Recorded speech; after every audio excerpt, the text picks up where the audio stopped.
tu sais rien, tu peux rien planifier. Rien. Tu peux t'arrêter au bout de 10 jours, 20 jours, 30 jours.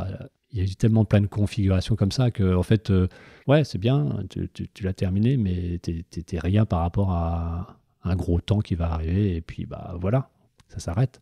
C'est ça la course nature. La course nature, c'est que tu sais pas ce qui va se passer. C'est l'essence du truc. Ça bouscule ton quotidien. Et puis, je voudrais aussi dire que je vais pas dire que tout le monde peut le faire, mais si tu as vraiment envie de le faire, purée, il faut y aller. Faut pas y aller du jour au lendemain, mais j'ai mis presque 10 ans à y aller, en fait, au bout du compte.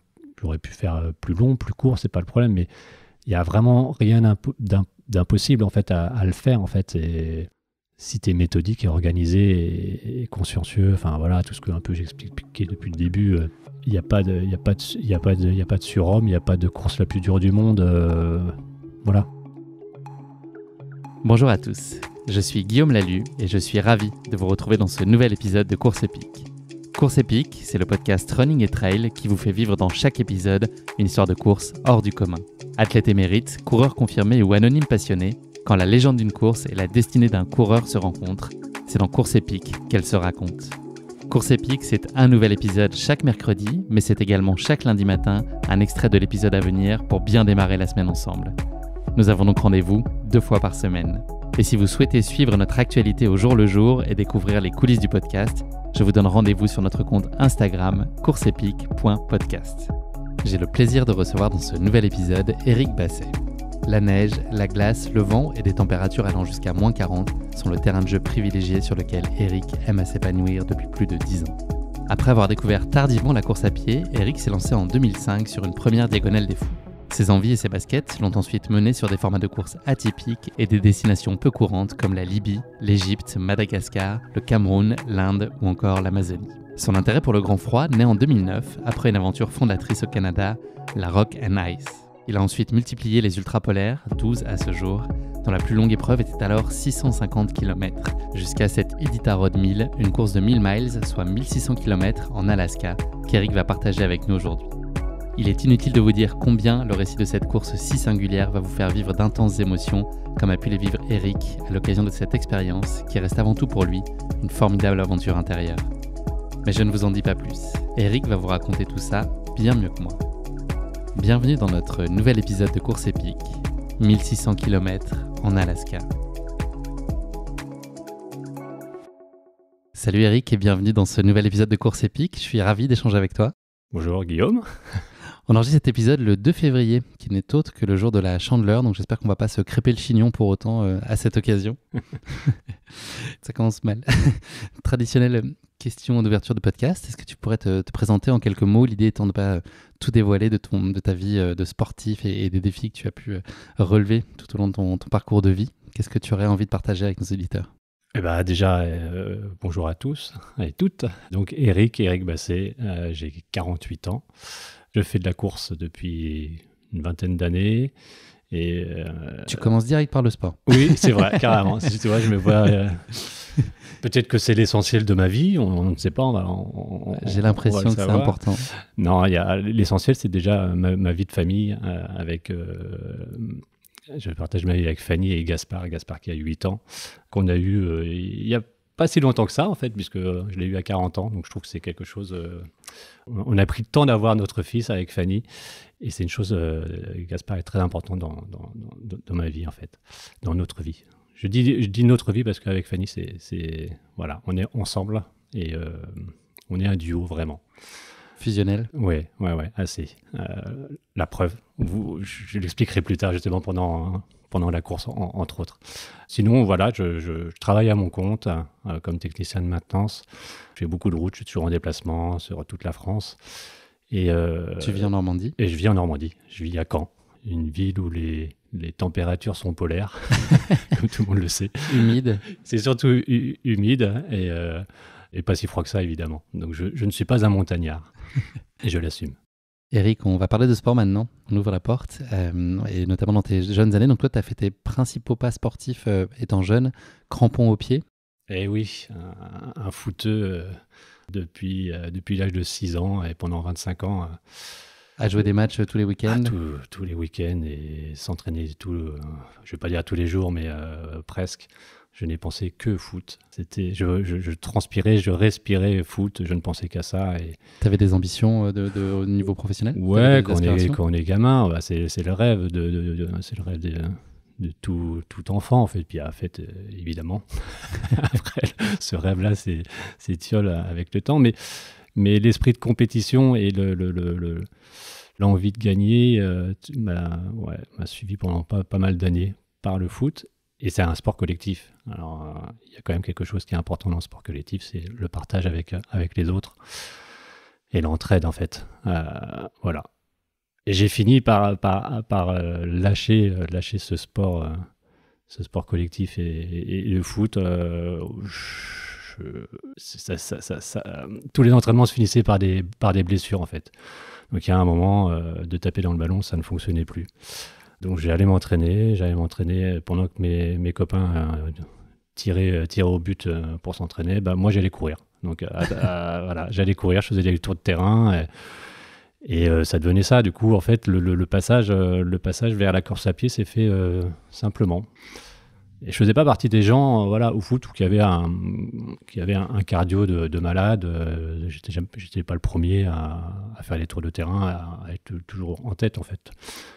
Mais c'est quelque chose qui me plaisait. Du coup, voilà. Tu manifestes aujourd'hui une soif incontestable de défis et d'aventure. Est-ce que déjà il y avait des éléments et des signaux sous-jacents dans ton enfance? Est-ce que tu as le souvenir d'avoir été un peu aventurier, aventureux quand tu étais plus jeune? Ouais, je dirais pas ça, mais je suis né en 74, alors du coup, j'ai regardé un peu la télé comme tout le monde, et quand on était gamin, il y avait, je sais pas si tu te souviens, c'était sur Antenne 2, Sport Aventure, ou quelque chose comme ça. Ça me dit rien, on est de la même génération, donc je pourrais. Mais... c'était le mercredi, voilà, il y avait pas mal du rafting, des choses comme ça, des choses un peu hors du commun, en fait. Documentaire? Documentaire, ouais. Voilà, je regardais ça comme ça, en me disant que c'était un peu, inaccessible, et puis j'étais enfant. Mais tu préférais quand même être footballeur? Ouais, j'étais à fond foot, et après, voilà, j'habitais dans une petite ville, à Brionne, dans l'Eure. Il n'y a pas grand chose à faire, en fait, au bout du compte, hein. Vous avez du foot, il y a l'école, il y a le foot, il y a du hand, il y a du sport collectif, quoi, derrière. Il pourrait y avoir de la drogue, de l'alcool, tout ça, mais non, tu as su rester droit dans tes bottes. Ouais, voilà, là, je parle quand même quand j'ai 10 ans. Hein, oui, là, non, ok, voilà. Ça me rassure. Mais du coup, voilà, le foot est présent, vraiment. Et puis on s'aperçoit qu'en fait, oui, on ne sera pas professionnel, forcément, mais il y a longtemps qu'on le sait, mais ça n'empêche qu'on garde plaisir à l'effort, en fait. Du coup, avoir 1 entraînement, 2 entraînements ou 3 entraînements par semaine, ça m'a toujours intéressé, et j'avais toujours envie d'y aller, hein. Même à mon petit niveau, parce qu'au bout du compte, c'était entre le niveau départemental et régional, au bout du compte, hein. Ça n'a rien d'extraordinaire. Mais voilà, l'envie d'en découdre toujours physiquement, et c'était important. C'est un fil rouge, en fait. La course à pied, donc on l'a entendu, elle arrivait assez tardivement dans ta vie, à la trentaine. Qu'est-ce que tu as trouvé comme atout, comme saveur particulière? Qu'est-ce que t'apportait la course à pied, que t'apportait peut-être pas le foot? Enfin voilà, qu'est-ce que tu as entrevu de différent et qui t'a donné envie de poursuivre? Moi, j'ai toujours aimé randonner quand j'étais gamin en colonie. Quand on allait à la montagne, j'étais le premier à aller dans la montagne ou au bord de la mer, à aller crapahuter dans les rochers. Et courir, c'était presque une évidence, en fait, si tu veux. Mais déjà, j'étais plus dans une compétition, en tout cas. Quand j'ai enchaîné après mes 25 années de foot, en fait. Il n'y avait plus cet état d'esprit-là. Par contre, voilà, j'y suis arrivé aussi un peu par hasard, parce que la course à pied, ça me plaisait. Voilà, je vais en vacances à La Réunion en début d'année. C'était en quelle année? Je ne sais plus exactement, mais ça devait être 2004. Ouais, je crois que c'est ça, 2004. J'y vais en février chez des amis. Tous les matins, j'allais courir parce que c'est un truc que j'aime bien. J'allais crapahuter là-haut, et puis la personne qui m'accueille me dit, mais voilà, tu tournes bien, tout. Tu devrais t'inscrire à la Diagonale des Fous. Et du coup, je lui dis, c'est quoi ça? Je ne savais même pas ce que c'était que la Diagonale des Fous, en fait, hein. Il me parle d'un truc, je n'ai aucune idée de ce que c'est. Ouais, il m'explique évidemment ce que c'est. Je dis, ah ouais, d'accord, ah oui, ok. Bon, il me parle, voilà, il me dit que c'est la traversée de la Réunion, 140 km ou 160 selon les formats. Et je rentre de vacances, du coup, en février, je regarde un peu ce que c'est, et en fait, je m'y inscris, en fait. Je m'y inscris, c'était en octobre, et à l'époque, il n'y avait pas de critères particuliers de sélection. T'avais jamais fait de 10 km à ce moment-là? J'avais jamais fait de 10 km, j'avais jamais fait de course. La seule course que j'avais fait, c'est le cross du collège. Donc, c'est le cross du collège, et sans résultat particulier, quoi. Du coup, je m'inscris pour octobre, pour la Diagonale des Fous. Alors, évidemment, ça peut paraître un peu fou, mais bon, j'ai pas 30 ans, en fait. J'ai pas trop... Je vais avoir 29 ou 30 ans. Non, j'ai pas 30 ans. Et c'est un peu fou, mais c'est un état d'esprit à une époque. Voilà, je suis célibataire, pas grand-chose. Je travaille, voilà, j'ai mon petit boulot pépère. Je me mets à mon compte, en fait. J'étais technicien, je me mets à mon compte. J'avais besoin de changement, c'est un peu la barrière des 30 ans, je pense. Du coup, un peu de piment à ajouter. Ouais, faut se bouger un petit peu, là, c'est bon. C'est bon, ça. Là, t'as visé haut, quand même. Oui. Pourquoi je vise haut dès le début? Je pense que c'est un hasard, en fait. C'est la rencontre de mon ami à La Réunion, et il me parle de ça. Et forcément, quand tu rentres en métropole en février, début mars, et tu te dis, t'as 9 mois, même pas 6 mois pour t'entraîner pour faire ce défi-là, c'est excitant, et j'avais certainement besoin de ça à l'époque, en fait. Et je m'entraîne tous les jours, forcément, à courir. Parce qu'en même temps, j'ai du temps libre. J'ai pas voilà, ce que j'expliquais, je suis célibataire, j'ai pas de vie de famille. J'ai du temps avec mon travail. Allons-y, il est temps d'y aller. T'as fait un marathon juste avant, quand même, pour voir. C'était la première fois que tu sur une distance pareil, avec les 40 km. Ouais, pareil, c'est vraiment un hasard. Donc, la Diagonale des Fous, c'est en octobre, fin octobre. Donc, je m'inscris quand même en septembre faire un 10 km pour voir un peu ce que c'est que l'ambiance d'une course, tout simplement. C'est les 10 km de Tiberville, dans une petite ville dans l'Eure. J'ai dû faire ça en 42 minutes ou 3. Enfin, c'était pas. Tu l'as fait dans l'Eure, en tout cas, bravo. Oui, c'est ça. Et derrière, donc à l'époque, j'habitais à Honfleur, en fait, et je vois que dans une semaine, ça devait être courant en septembre, il y avait le marathon de Normandie. Donc la traversée du pont de Normandie, arrivée au Havre, en fait. Donc cette course, ce marathon n'existe plus, en fait. Il a fait quelques éditions, mais la traversée du pont de Normandie, ça n'existe plus. Du coup, je dis, voilà, ça part de Honfleur, allez, je m'y inscris. J'avais un certificat médical. Je passais au Havre ce jour-là, hop, je m'y inscris pour le lendemain, en fait, tout simplement. On est samedi et je m'y inscris, quoi. Et je ne sais même pas comment ça fonctionne, un marathon. J'ai aucun chrono en tête. Je sais même pas ce que je vais faire, en fait. Et aucune forme d'appréhension, parce que c'est une distance quand même où on se dit que le marathon, c'est déjà symboliquement quelque chose d'important. Est-ce que tu as ce truc-là de dire que c'est quand même... Ah non, mais j'étais naïf, totalement naïf. Je pars là-dedans. En fait, je me dis, il faut que je fasse au moins 40 km. Je vais faire dans un mois, je vais faire 140 km. Il serait peut-être temps de... Alors, ça n'a rien à voir, forcément, puisque on est en montagne, où là, le marathon, on parle de chrono et de courir. Donc, je ne sais pas trop où je vais, mais j'ai besoin de me rassurer pour faire en faisant 42 km. Et ça se passe bien. Enfin, je vois qu'il y a des ballons. Je ne savais pas, les meneurs d'allure, moi, je ne savais même pas que ça existait. Et je vois le gars à 2h30, le gars à 2h45, les 3h. Moi, je fais mes petits calculs. Je dis, bon, je vais suivre le gars à 3h30 parce que je sais pas du tout, en fait. Et je le suis. Et j'arrive à le suivre jusqu'à la fin, quand même, en étant quand même bien fatigué, comme un marathon. Mais voilà, ça s'est bien passé, et j'étais assez heureux de ce truc. J'en ai pas fait beaucoup, des marathons. Marathon pur, j'en ai vraiment pas fait beaucoup. J'ai essayé de refaire après, en fait, en me disant je vais essayer de faire mieux que ces 3h30. Et en faisant un plan d'entraînement, et j'ai explosé à chaque fois, quoi. Donc en fait, je dis, bon, c'était un coup de bol, fallait le faire. À l'instinct, ça marchait mieux. À l'instinct, et j'ai eu l'occasion d'en faire d'autres avec ma femme, et à chaque fois, c'est pas pour dire, elle va plus vite que moi, mais du coup, ça l'a fait marrer de se dire, je vais plus vite que toi, encore une fois. Alors qu'à la base, je dois faire 3h30, mais je ne peux plus faire ça, en fait. je ne peux plus faire ça. Enfin bref, c'est pas grave. Et derrière, du coup, voilà, je me dis que je suis prêt pour faire la Diagonale des Fous. Qui s'est bien passé. Qui s'est bien passé, j'y vais quand même, voilà, ça me fait sourire parce que j'y vais avec mes tennis de marathonien, hein. Je vais pas avec, à l'époque, le matos, bon, ça se développe un petit peu, mais tout, c'est pas l'usine comme on voit, l'usine commerciale comme on voit maintenant. C'est-à-dire que voilà, j'ai mes baskets, de marathonien et forcément elles explosent, hein. Elles explosent à la fin. Mais ça s'est bien passé.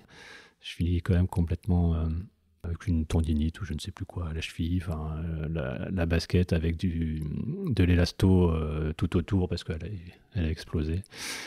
Et j'arrive à finir, mais c'est quand même une course. Évidemment, quand je prends le départ, je suis tout penaud en fait, hein. Ce départ qui a, je sais plus, à 2h ou 3h du matin, là, c'est à Saint-Philippe, il me semble, je ne sais plus exactement, à l'autre bout de la Réunion.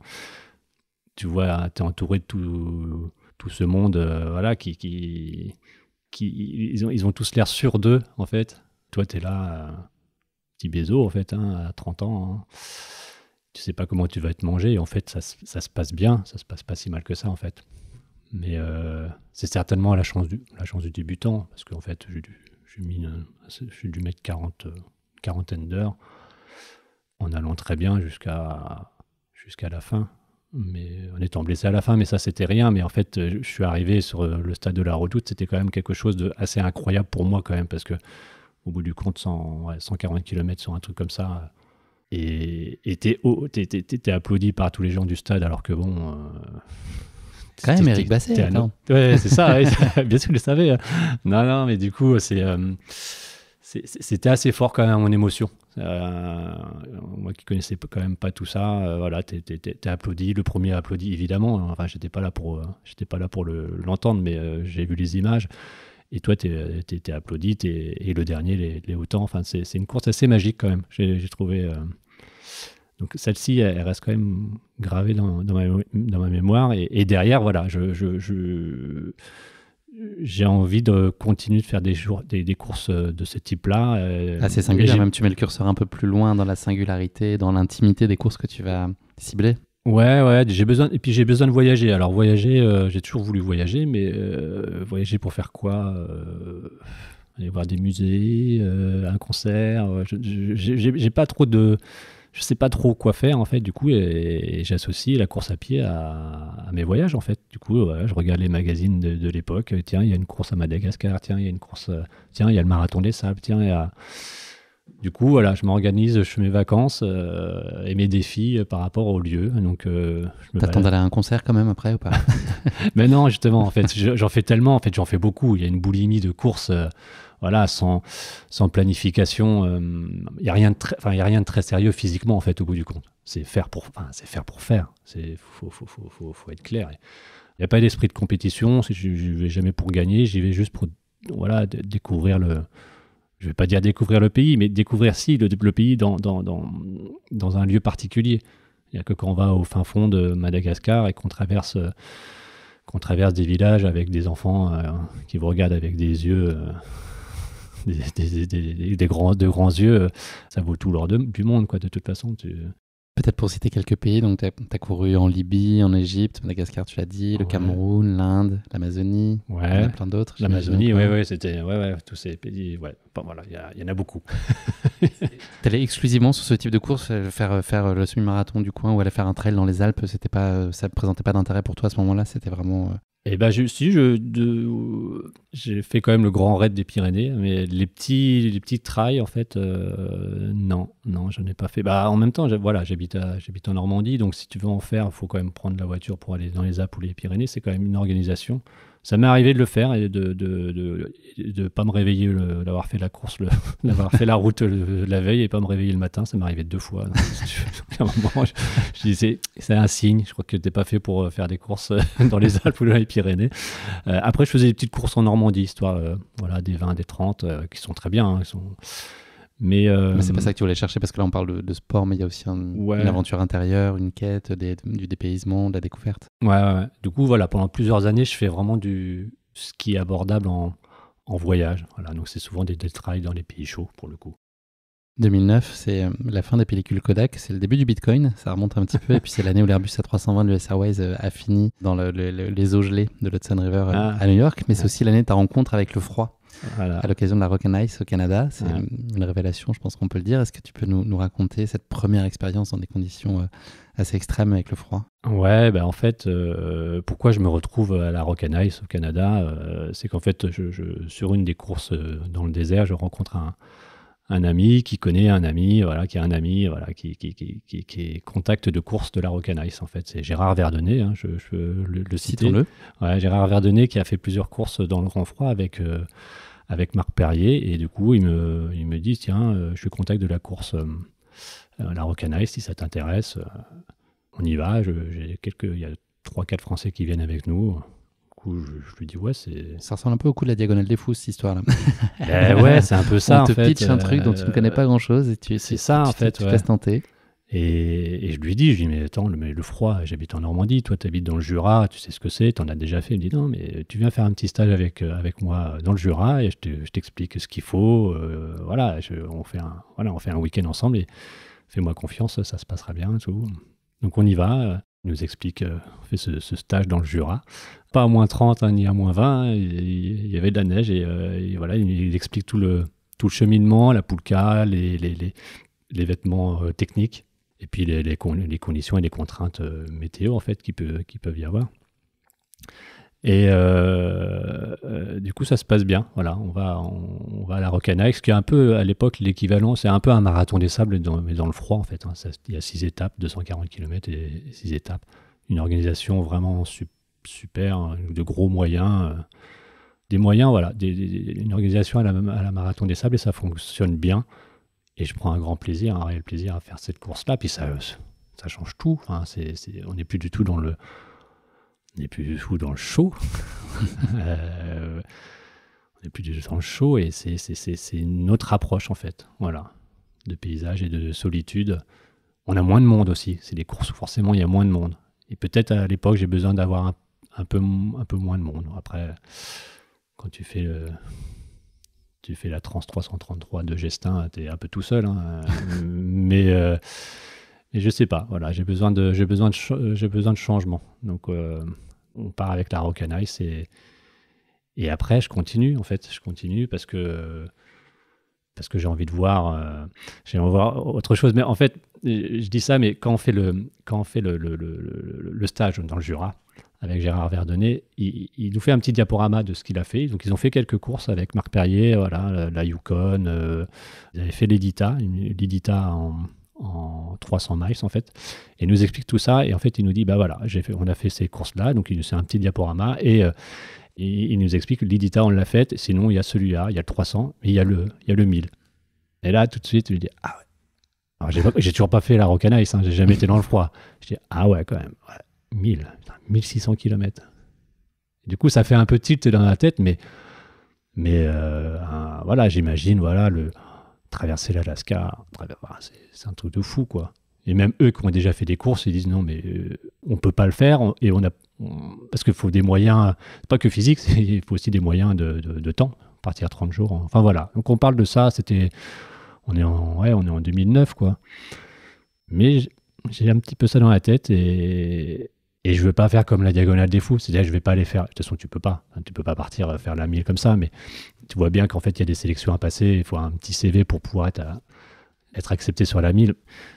Et du coup j'ai ça en tête. Alors voilà, je fais pas comme la Diagonale des Fous, je vais pas y aller comme ça en fermant les yeux, il faut que je m'y prépare. Et puis dans ma tête c'est autre chose, c'est le froid, c'est un peu effrayant quand même. Moi, de mon regard de Normand, je sais pas, donc voilà, je pars pour la première à la Rock and Ice, puis après on continue. Je regarde un peu toutes les courses qui se font un petit peu dans le monde. Il n'y en a pas tant que ça en fait, en 100 miles, 100 km ou 150 km.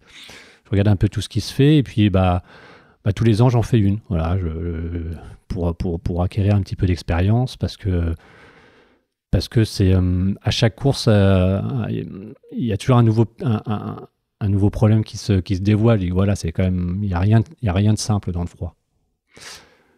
Du coup, je prends le temps vraiment de m'y préparer et j'en fais une dizaine en fait. Je fais une dizaine de courses ce qu'on va appeler ultra polaire ou raid polaire en fait. Hein, parce que pour moi, dans ces courses-là, je suis même plus un coureur. Hein, je suis devenu un marcheur. Hein. Alors, sur la limite entre l'ultra trailer ou l'ultra marcheur ou l'ultra randonneur. Hein. Ça, c'est tout le monde le vit. Enfin, tous les gens qui ont fait de l'ultra savent de quoi je parle. Donc voilà, je continue cet apprentissage, cette expérience, course après course, année après année, par diverses courses dans le Nord, dans le Grand Nord. Donc ça va être Suède, Finlande, Norvège, Canada, Alaska, et sur diverses distances. Voilà. Le sujet de la peur, là, tu l'as évoqué brièvement. Est-ce que c'est un sentiment que tu connais sur chacune de tes courses extrêmes? Est-ce qu'elle est indispensable et inévitable? Indispensable? Non, elle n'est pas indispensable. C'est pas une chose qui me... Non, c'est pas mon... Tu prends jamais un départ en te disant il y a un risque que peut-être ça se passe mal ou que je puisse pas être à l'arrivée? Non, si je reprends chacune de mes courses, mes premières courses, je sais pas, du coup, ouais, c'est peut-être de l'inconscience, mais non, je partir pour traverser un bout du désert égyptien ou libyen. Mon état d'esprit, c'est voilà, j'ai comme tout le monde, j'ai deux bras, deux jambes. Qu'est-ce qui va m'arriver? Il n'y a pas de raison. Je me mets pas en danger en fait. L'idée, c'est pas de se mettre en danger. T'as jamais eu de coups de chaud, des frayeurs là sur les courses dont tu nous as parlé, enfin sur les ultra polaires que tu as pu faire? Ah, sur les ultras, si, les ultra polaires, oui, si, c'est plus compliqué parce que moi, je crois que là que tu parlais des non, je ultras... parlais vraiment spécifiquement sur ce type de course-là. Ouais. Alors pour le coup, oui, il y a quand même une préparation qui doit être méticuleuse sur une course, sur une course dans le grand froid. Tout doit être millimétré et on va dire un blizzard qui arrive où tu es dans une journée où il va faire 0 ou moins 10. Hein, ou moins 15, et d'un seul coup, tu vas tomber à moins 30, à moins 25, moins 30 ou moins 35. En fait, faut l'anticiper. Si tu ne l'anticipes pas, là, oui, c'est dangereux. Donc, soit tu prends le départ et tu as peur de ça, soit tu le prépares vraiment en te disant je suis prêt à affronter ce qui va se passer. Alors, t'es pas prêt pour affronter un blizzard à 200 km/h et moins 50. Mais en théorie, tu es censé être prévenu de ça quand même. Par contre, un blizzard, voilà, un peu de vent à 50 km/h et moins 30, oui, c'est dangereux. Du coup, si tu t'y prépares pas avant, peut-être quoi être effrayé. Mais l'idée, c'est de se préparer à tout ça. Le risque le plus difficile à limiter, c'est ça, c'est les conditions météo. Est-ce qu'il y a d'autres typologies de risques, vraiment je sais pas, sur l'alimentation, sur les animaux, l'environnement? Est-ce que c'est quoi la chose la plus compliquée, même fort de beaucoup d'expérience, que tu peux pas particulièrement pas maîtriser pleinement et qui est le plus gros danger? Si on part sur un effort long de plusieurs jours, l'équation, elle est pas juste je marche, je m'alimente et je marche le plus vite possible parce qu'il y a une ligne d'arrivée à passer. En ultra, on va toujours un peu chercher ses limites en fait. Du coup, on va pas s'arrêter tant qu'on n'est pas fatigué en gros. Pas fatigué, mais on sait bien qu'on va se mettre en mode robot et que tant que le sommeil n'arrive pas, on est capable de continuer. Alors on s'alimente comme il faut, là. Et la différence de l'ultrapolaire, c'est qu'on ne peut pas aller jusqu'aux les hallucinations. C'est pour moi en tout cas, c'est interdit. C'est-à-dire que les halus dans le désert égyptien, il n'y a pas de souci. Tu te couches par terre, tu t'endors et puis tu te réveilles. Dès que tu es un peu froid, tu vas te réveiller. Le frisson va te faire te réveiller, tu vas repartir. Dans le Grand Nord canadien, ça ne se passe pas comme ça, quoi. Du coup, si tu commences à avoir des halus, c'est déjà un mauvais signe et il faut déjà se poser la question. Il faut se coucher tout simplement. C'est super important parce que là, ça pardonne pas. J'ai vu des gars, moi, avoir des halus, j'en ai dans certaines courses, et ils étaient limite en hypo, en fait, tout simplement, et ils s'en rendaient pas compte, ils commençaient à délirer. Et ils ne se rendaient pas compte du tout de ce qu'ils avaient, parce qu'en fait, c'est des gens qui n'avaient pas trop d'expérience dans le Nord, et qui venaient de la course à pied classique, du trail normal, et ils pensaient que ça passait, mais non, ça passait pas. Là, il y a gros danger. Là. Bah ouais, il y a gros danger. Faut pas arriver aux alus. Faut pas vraiment pas arriver aux alus. Donc pour pas y arriver, il faut être raisonnable. C'est facile à dire quand on part sur des kilomètres et des kilomètres, ou être raisonnable, c'est pas simple. On a envie d'y aller en fait. Il faut très bien se connaître aussi. Il faut interpréter les signaux, justement ces signaux faibles, avant que ça devienne préjudiciable. Ouais, il y a des signaux. Si on prend une journée type, on est fait pour quoi ? On est capable de marcher 10 heures, enfin 8 heures, 10 heures, 15 heures, 20 heures. Une journée ne fait pas l'autre. Mais quand votre corps dit qu'il est déshydraté, oui, il faut boire, c'est pas évident. Oui, il faut manger, oui, il faut aller uriner, oui, il faut se poser. En fait, il faut respecter tous ces signes-là que tu vas pas. C'est des signes que tu vas pas respecter dans un ultra classique. Je dis classique, je mets des guillemets. Partir en montagne 140 km, c'est énorme, mais on va se les mettre un petit peu, quoi. Là, en fait, sur plusieurs jours dans le polaire, chaque petit élément et détail est important. Il faut l'écouter, il faut s'arrêter et gérer sans arrêt. Merci beaucoup Eric pour cette introduction. On va passer maintenant à notre rubrique le questionnaire de Proust. J'ai 3 questions à te poser dans ce cadre-là. La première d'entre elles, un moment qui a changé ta vie pour toujours. Ah, alors, il pourrait y en avoir. Est-ce qu'il peut y en avoir plusieurs Je pourrais penser à une course à pied, en fait. Un déclic qui me donne, qui me fait dire que j'ai une confiance de malade suite à cette course à pied ou des choses. Mais en fait, je pense. La rencontre avec Fanny. Pas loin. Pas loin, parce qu'en fait, si tu dis changer ta vie pour toujours, c'est la naissance de Gaspard. Parce que c'est pour toujours. C'est perpète qu'on prend avec nos enfants. Mais c'est. Et moi, je me doutais pas. Je me doutais pas de ce qui allait arriver en ayant un fils. Mon père n'était pas là. Enfin, j'ai pas connu mon père, ou très très peu. Donc voilà, c'est assez compliqué. Et je me doutais pas de ce qui allait arriver quand Gaspard allait arriver, tout simplement de l'implication que j'allais mettre dedans, en fait, dans cette vie. Tous les jours, je pense à Gaspard. Donc si je pense à quelqu'un, quelque chose ou quelqu'un tous les jours, c'est qu'il a une importance de fou, forcément. Donc voilà, ce qui a changé ma vie. Et notre vie, du coup, avec Fanny, forcément. Mais si c'est plus personnel, la mienne, elle est changée par rapport à ça. Ton trait de caractère le plus marquant, qu'est-ce que Fanny, elle dirait de toi ? Par exemple, toi, comment est-ce que tu auto-apprécies ton caractère, peut-être ?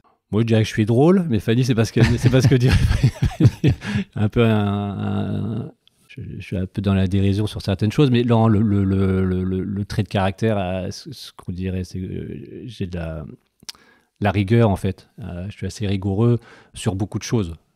Autant ça va être pour le travail, que pour les loisirs, que pour le bricolage, que pour organiser quelque chose. Il faut que tout soit travaillé quand même pour y arriver. Il n'y a pas trop de hasard. Du coup, si tu n'as pas de rigueur, ça passe pas. Clairement, ça passe pas. On va pas s'en plaindre. Si tu l'as pas travaillé, si tu n'as pas été rigoureux, voilà. Tu dois te planifier. Voilà. Sans être non plus psychorigide. Soyons pas trop de contraintes. Non. Mais c'est important. Voilà, rigoureux. Je sais pas si c'est... Drôle et rigoureux, c'est bien. Ouais. Ça peut coexister. ouais, je sais pas, peut-être. Dernière question de ce questionnaire de Proust, l'accomplissement qui t'apporte le plus de fierté. L'accomplissement, c'est certainement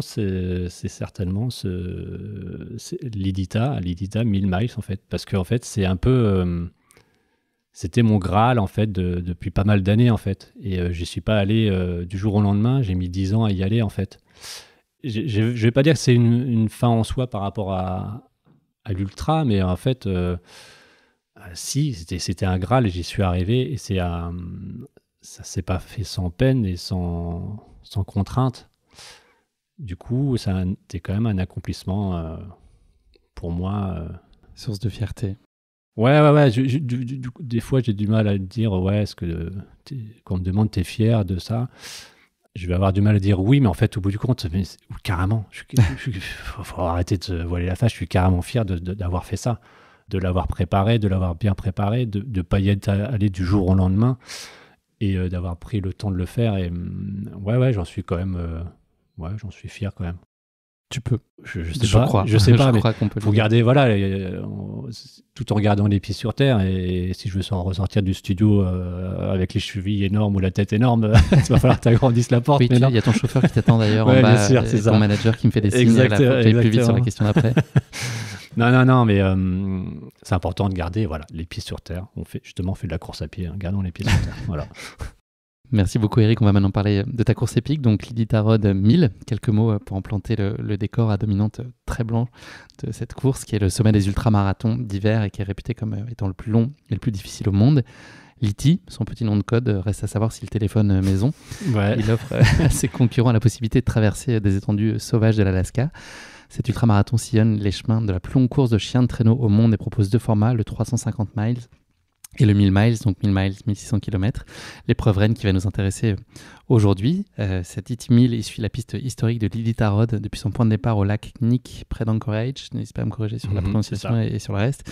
Jusqu'à l'arrivée de l'IT 350 au petit village isolé de McGrath.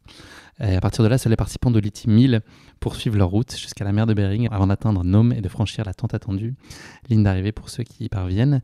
L'IT 1000 attire les aventuriers désireux de se confronter à l'autosuffisance et à l'autonomie. Les participants doivent porter leur matériel de survie et parcourir les 500 derniers kilomètres de la course sans aucune aide extérieure en comptant uniquement sur les provisions qu'ils portent et celles qu'ils ont envoyées et acheminées au village éloigné avant, pendant la course. S'il fallait ajouter de la difficulté à cette course déjà redoutablement exigeante et délicate, les concurrents doivent veiller à respecter une barrière horaire maximale de 30 jours pour boucler ces 1600 km de course.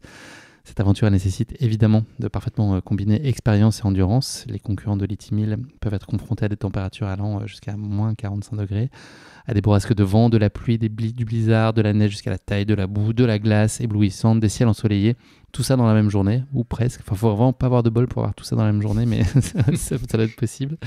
Pour prendre le départ de cette course, donc les concurrents doivent avoir terminé l'IT 350 au moins une fois et prouver donc qu'ils maîtrisent ainsi les techniques de survie en milieu polaire et en autonomie dans la nature sauvage et impitoyable de l'Alaska.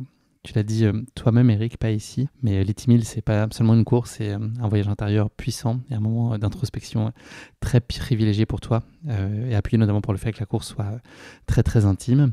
En 2022, vous étiez en effet moins d'une dizaine sur la ligne de départ et sans tout déflorer de l'issue de la course, vous étiez seulement la moitié à avoir réussi à rallier l'arrivée. Et tu étais le seul Français cette année-là sur l'édition 2022.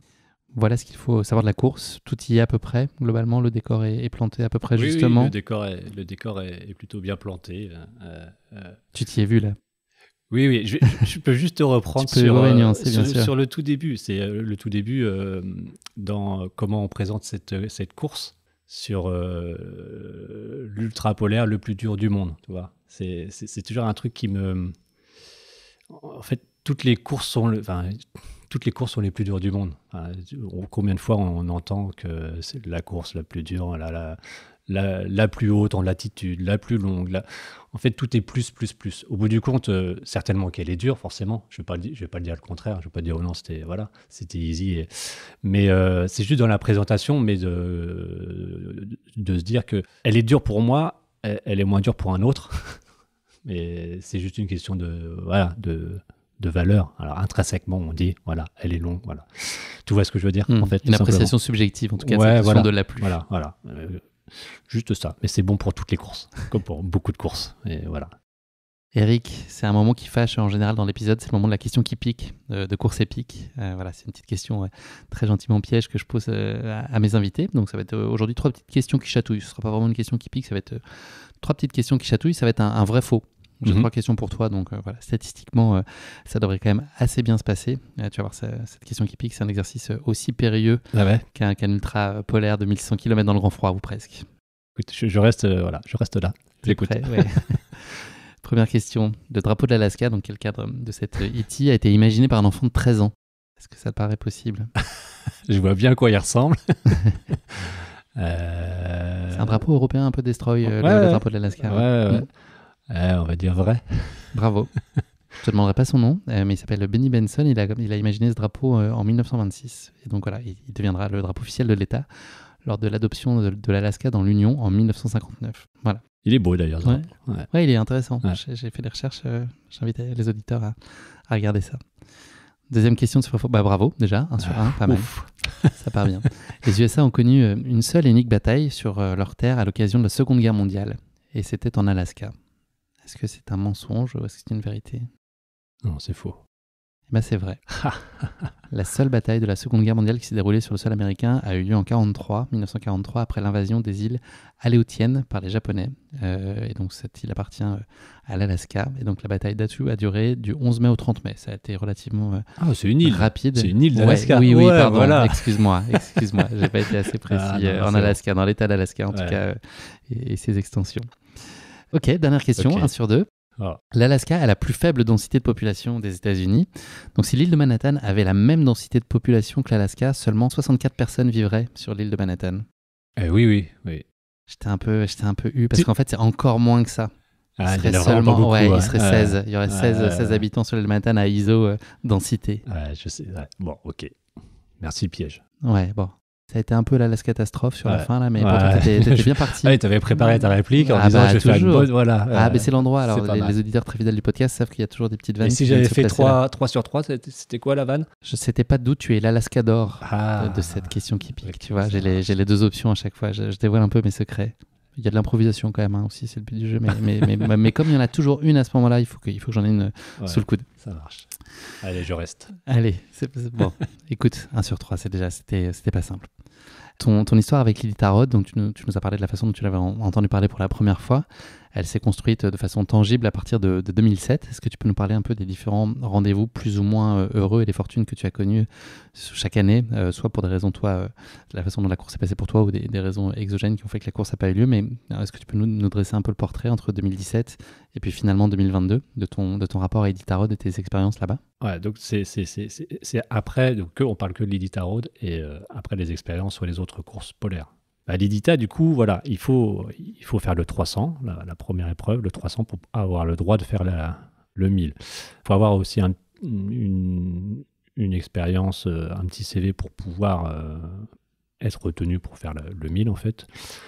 Et à partir de ce moment-là, moi j'ai commencé par faire ce qui existait sur l'Idita. Ils avaient fait un format 120 miles.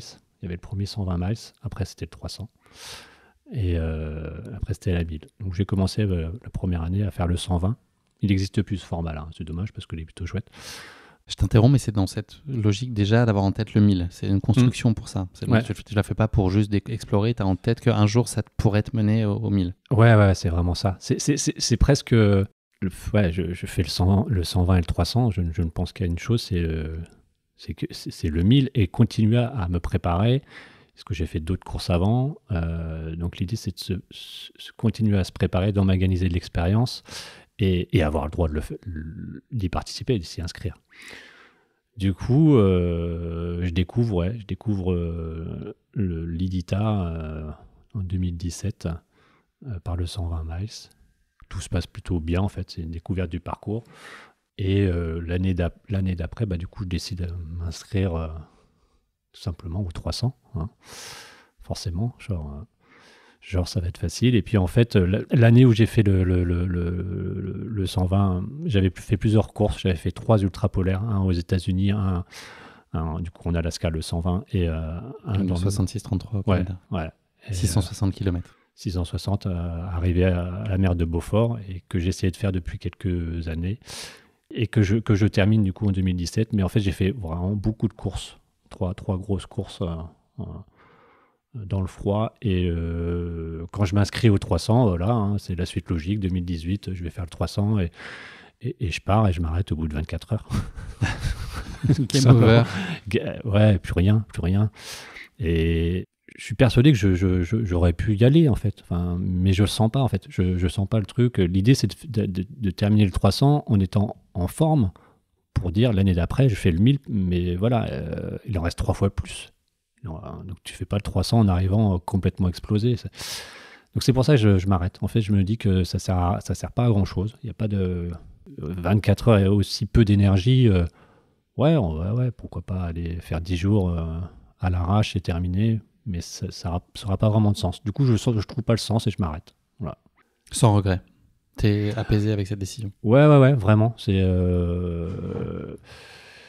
Et j'étais conforté par rapport à un gars que j'ai croisé l'année d'avant, qui s'appelle Frank Janssen, qui est un Belge, qui vit à Vancouver, que j'avais rencontré, avec qui j'avais discuté un petit peu. Voilà. Mais lui, il faisait la course, il faisait du vélo. C'est quelqu'un qui faisait du vélo, donc il faisait pas mal de courses. Et on avait un peu parlé, et comme il parle français, et c'était un peu mon traducteur. Moi, je parle pas anglais, hein. Du coup, je vais en Alaska, mais je parle pas anglais. C'est un défi total. Ça fait partie de l'immersion du voyage.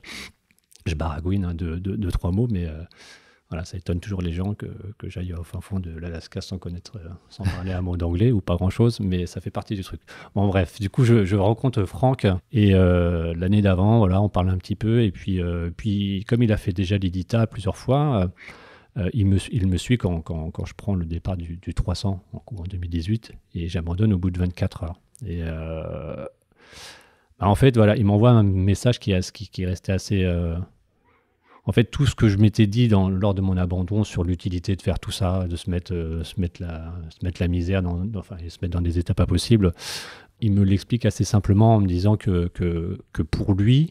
Alors déjà, il se présente parce qu'en fait, je ne savais pas vraiment qui c'était. Et c'est juste un gars qui a entraîné, qui est professeur à l'université de Vancouver en physiologie de je ne sais quoi. Voilà, des trucs à rallonge. Une tronche. Ouais, entraîneur d'équipe olympique belge sur je ne sais plus quoi. Enfin bref, voilà, un coach...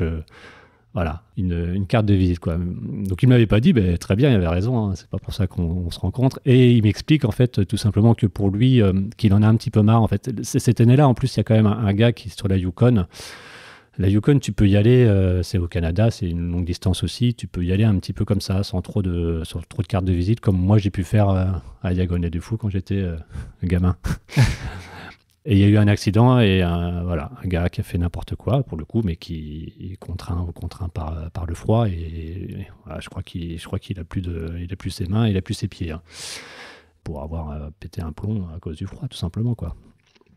Du coup, il était un peu en colère de ça, en fait, Franck, et il explique qu'il y en a un petit peu marre de commander une course sur Internet et d'y aller les yeux fermés. Et c'est pas ça le but. Et le but du jeu, c'est pas d'abîmer son système endocrinien et mettre 6 mois ou 1 an à s'en remettre, en fait. Donc il est un peu fâché après ça, et lui il est dans une autre approche, voilà, que son approche, et c'était vraiment tout ce que je partageais, en fait, que ce que je m'étais dit la veille, en fait. Ça fait plusieurs années que j'avais cette réflexion, mais il me l'a tellement écrit avec une force incroyable, en expliquant que pour lui, le vrai vainqueur d'une course, c'était celui qui était sur ses 2 jambes et qui n'était pas explosé pendant 6 mois ou 1 an. Et que pour lui, c'était le plus important, en fait. Et voilà. Donc, en fait, il m'explique tout ça par écrit. C'était assez émouvant de le lire, en fait, juste après un abandon, en fait. Et j'étais tellement raccord avec lui que ça m'a suivi et ça me suit toujours, en fait. Cette philosophie de... Je dis pas qu'il faut pas être explosé à l'arrivée, hein. Je dis pas ça parce que je l'ai fait. Certainement que tu l'as fait aussi, et on l'a tous fait, si tu veux. Mais cette recherche la recherche, c'est peut-être la recherche de la course parfaite, de pas arriver explosé, en fait. Moi, c'est un peu mon truc en ce moment, enfin depuis quelques années. Alors peut-être que je dis ça parce que je peux pas gagner, mais est-ce que j'ai envie de gagner? Non, non. Ça m'est arrivé de gagner une fois, ça m'a fait tout bizarre, en fait. Donc, mince, je suis le premier. Il y a personne devant moi.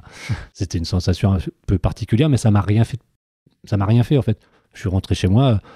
Ah, t'as gagné. Oui, je suis arrivé le premier, mais j'ai gagné par rapport à qui est derrière moi, en fait. C'était une course polaire aussi, mais oui, j'ai gagné, mais et après.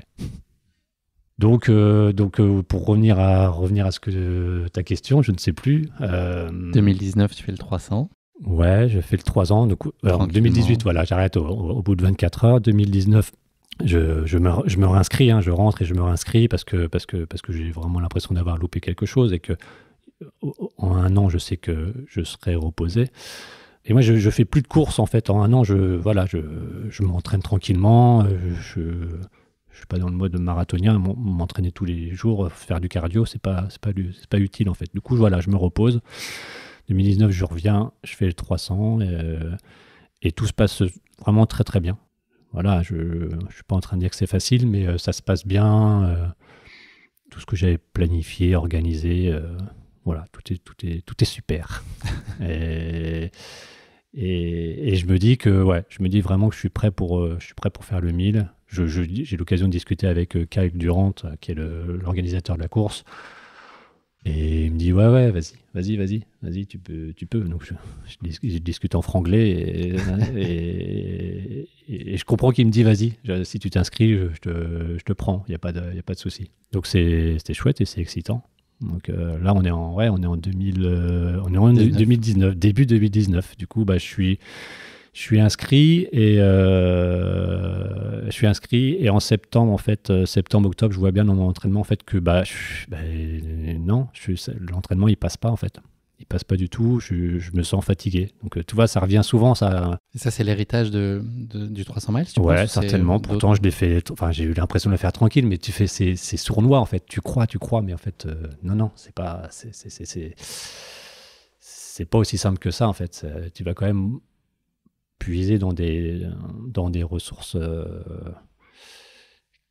voilà, dans tes ressources. Donc justement, c'est pas juste un mot de dire puiser dans tes ressources, c'est bien tes ressources. Donc ça te fatigue. Des fois, on a l'impression que non, mais en fait, ouais, c'est plus sournois que ça. Donc je sens que je me suis pas remis cette course. Je suis pas le seul à le dire. Fanny, qui est spécialiste en shiatsu, donc vachement qui est dans la médecine chinoise, voilà, je suis un peu son cobaye en fait. Si j'ai une poche sous l'œil droit, j'ai tel truc. Si c'est sous l'œil gauche, il y a un truc. Elle sait, elle voit en fait, elle voit tout en fait. Enfin,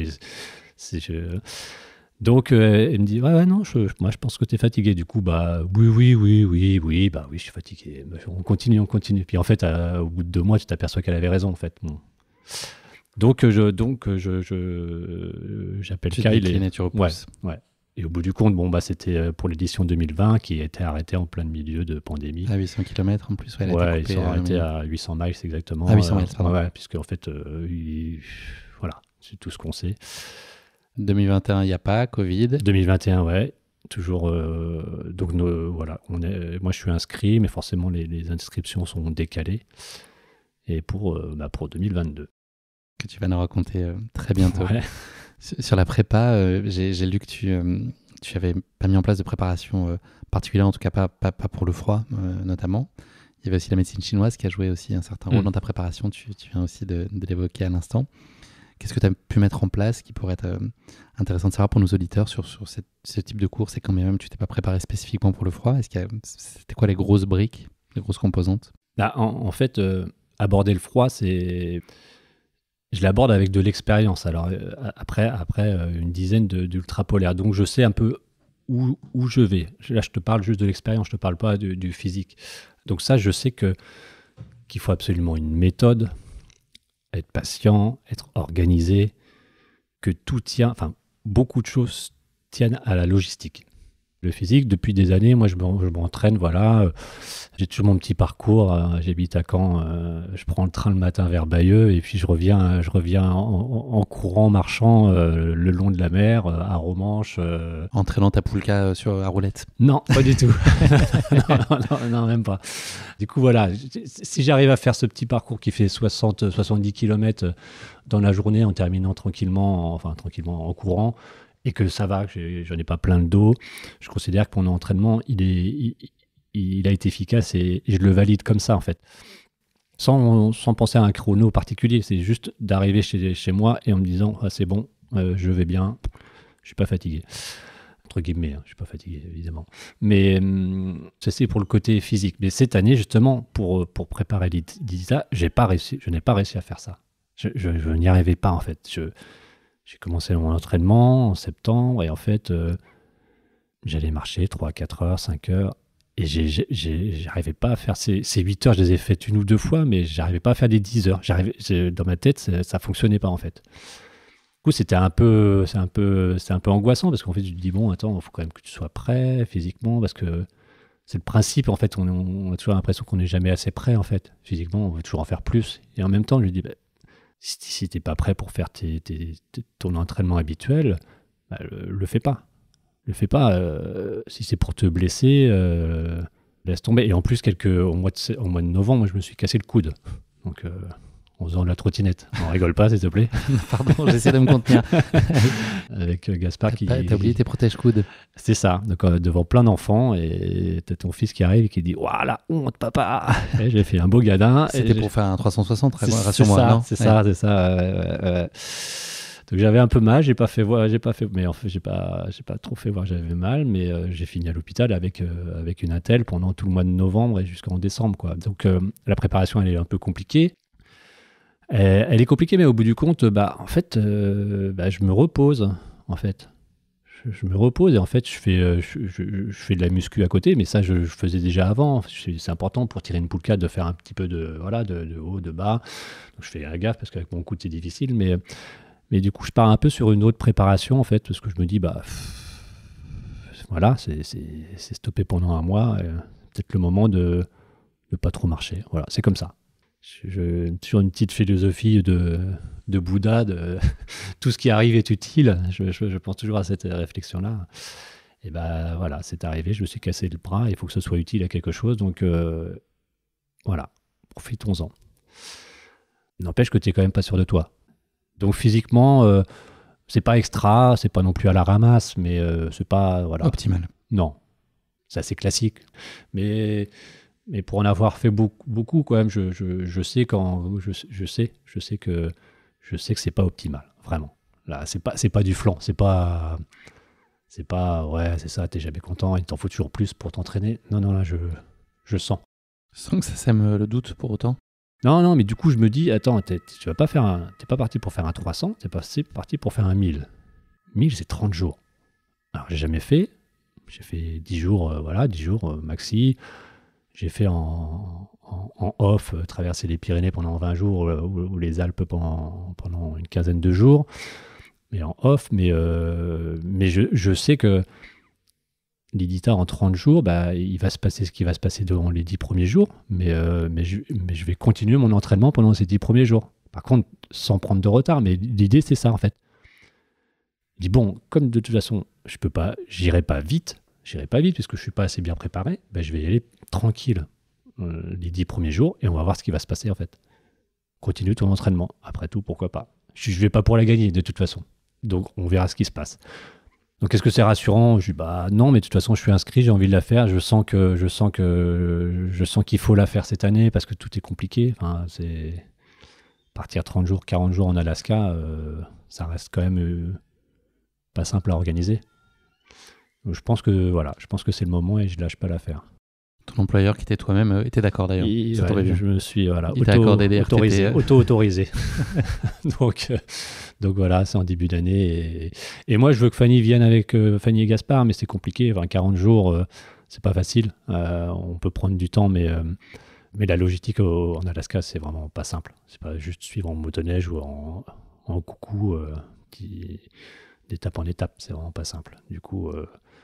c'est intérêt relatif pour eux quand même. Ouais.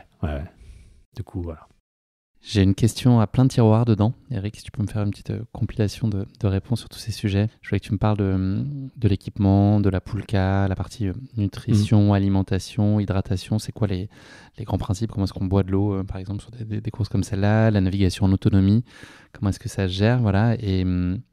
Et pour conclure, la partie sécurité, s'il se passe quoi que ce soit, c'est quoi le principe ? C'est-à-dire qu'on peut venir te chercher dans toutes les situations, dans la plupart, dans très peu. Enfin voilà, juste avoir un espèce de panorama de toute cette partie-là que je n'ai pas évoquée tout à l'heure et que je voulais que toi, tu portes. Alors du coup, oui, pour faire ce genre d'expédition, parce que ça devient de l'expédition, tu tires une poulka. Une poulka, c'est un traîneau en fait, un traîneau qui va faire de 20 à 30 kilos selon ce que tu as mis dedans.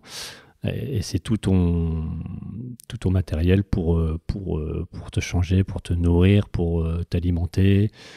Et voilà, du coup, il faut que ce soit très bien rangé. Tu as un duvet dedans, tu as J'essaie d'être à peu près dans l'ordre. Parce que l'ordre est important. Tu n'as pas le temps de chercher. En fait, tu peux pas avoir le luxe de chercher quelque chose qui est en dessous. Je suis en train de vanter un truc. Normalement, je suis méthodique et organisé. Donc, je suis censé vous dire un par un où tout est placé. Et c'est vraiment pas simple. Du coup, oui, une Pulka, c'est pas un sac à dos. C'est-à-dire que si tu cherches les piles de ta frontale au fond du sac à dos, ça t'agace tous. Ça nous agace tous. Et si tu fais ça dans ta Pulka, et pour chercher les piles de ta frontale, tu es obligé de retirer tes moufles. S'il fait moins 20, moins 30, ça devient compliqué. Ça va aller, mais tu vas te refroidir, tu vas t'énerver, et ça va pas fonctionner. Donc, une Pulka, elle doit être comme ton sac à dos. Et c'est plus simple de ranger dans une Pulka, parce que c'est une barquette qui fait 180, 1m80 ou 1m70 de long sur 50 cm, peut-être même 40 cm, bref. Du coup, il te faut ton duvet bien rangé à un endroit, ton réchaud. Donc le réchaud, c'est pas simple, c'est pas juste un réchaud au gaz, c'est un réchaud à l'essence qui rend pas pratique. Donc le gaz, il marche pas, ça va pas marcher à moins 30 degrés. Donc pourtant c'est assez pratique à mettre en route. Mais le fuel fonctionne, l'essence fonctionne à tous les coups. Du coup, on a ce réchaud à l'essence. Ton sac de change. Donc tout ça, c'est dans des sacs étanches, en fait, forcément. Il faut que tout soit étanche à l'humidité. Ton sac de nourriture, qui est forcément important. Et puis voilà, ça fait une Pulka assez pleine avec tes réserves de piles si tu as besoin de piles. Est-ce que tu as des drop bags que tu laisses sur le parcours? Alors oui, il y a les drop bags. L'organisation de la course t'autorise à 3 drop bags en fait, que tu envoies une semaine avant le début de la course. 15 jours avant le début de la course, ils seront acheminés par eux en avion. Du coup, le dernier, t'en as un ils sont placés au bout de 500 km maximum. Voilà, je suis en train de chercher 500 miles maximum, pardon. Ce qui fait 300 km. C'est une petite différence, ouais. Et à partir de la mi-course, ils considèrent que tu dois te débrouiller tout seul. Donc moi, j'ai fait en sorte de charger au maximum ces 3 drop bags, en fait. Je voulais partir avec 60 plats lyophilisés. Du coup, j'ai chargé les drop bags, même si tu as un maximum, en mettant le plus de plats lyophilisés et de piles. Voilà. Derrière tu es censé ne plus avoir de ravitaillement. Sauf qu'il y a une possibilité, c'est tu peux te faire envoyer en faisant des espèces de boîtes, des boîtes de ravitaillement, en fait, mais que tu dois envoyer toi-même de chez toi dans des bureaux de poste dans les villages que tu peux traverser.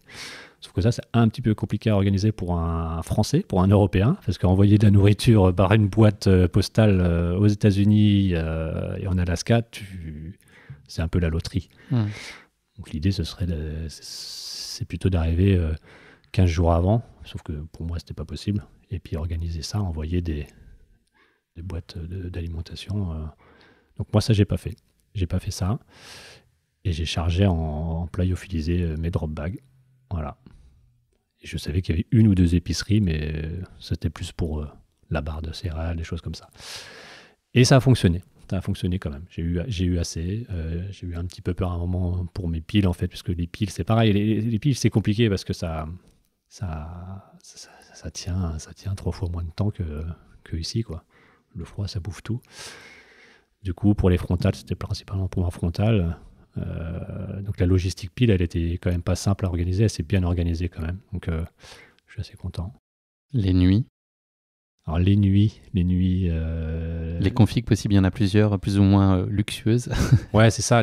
En fait, ta journée de course, ça va s'organiser assez simplement entre ton parcours. Enfin, si tu pars on va dire que tu pars d'un point chaud, voilà, d'un petit refuge sur le parcours, tu vas regarder où est le prochain refuge, en fait.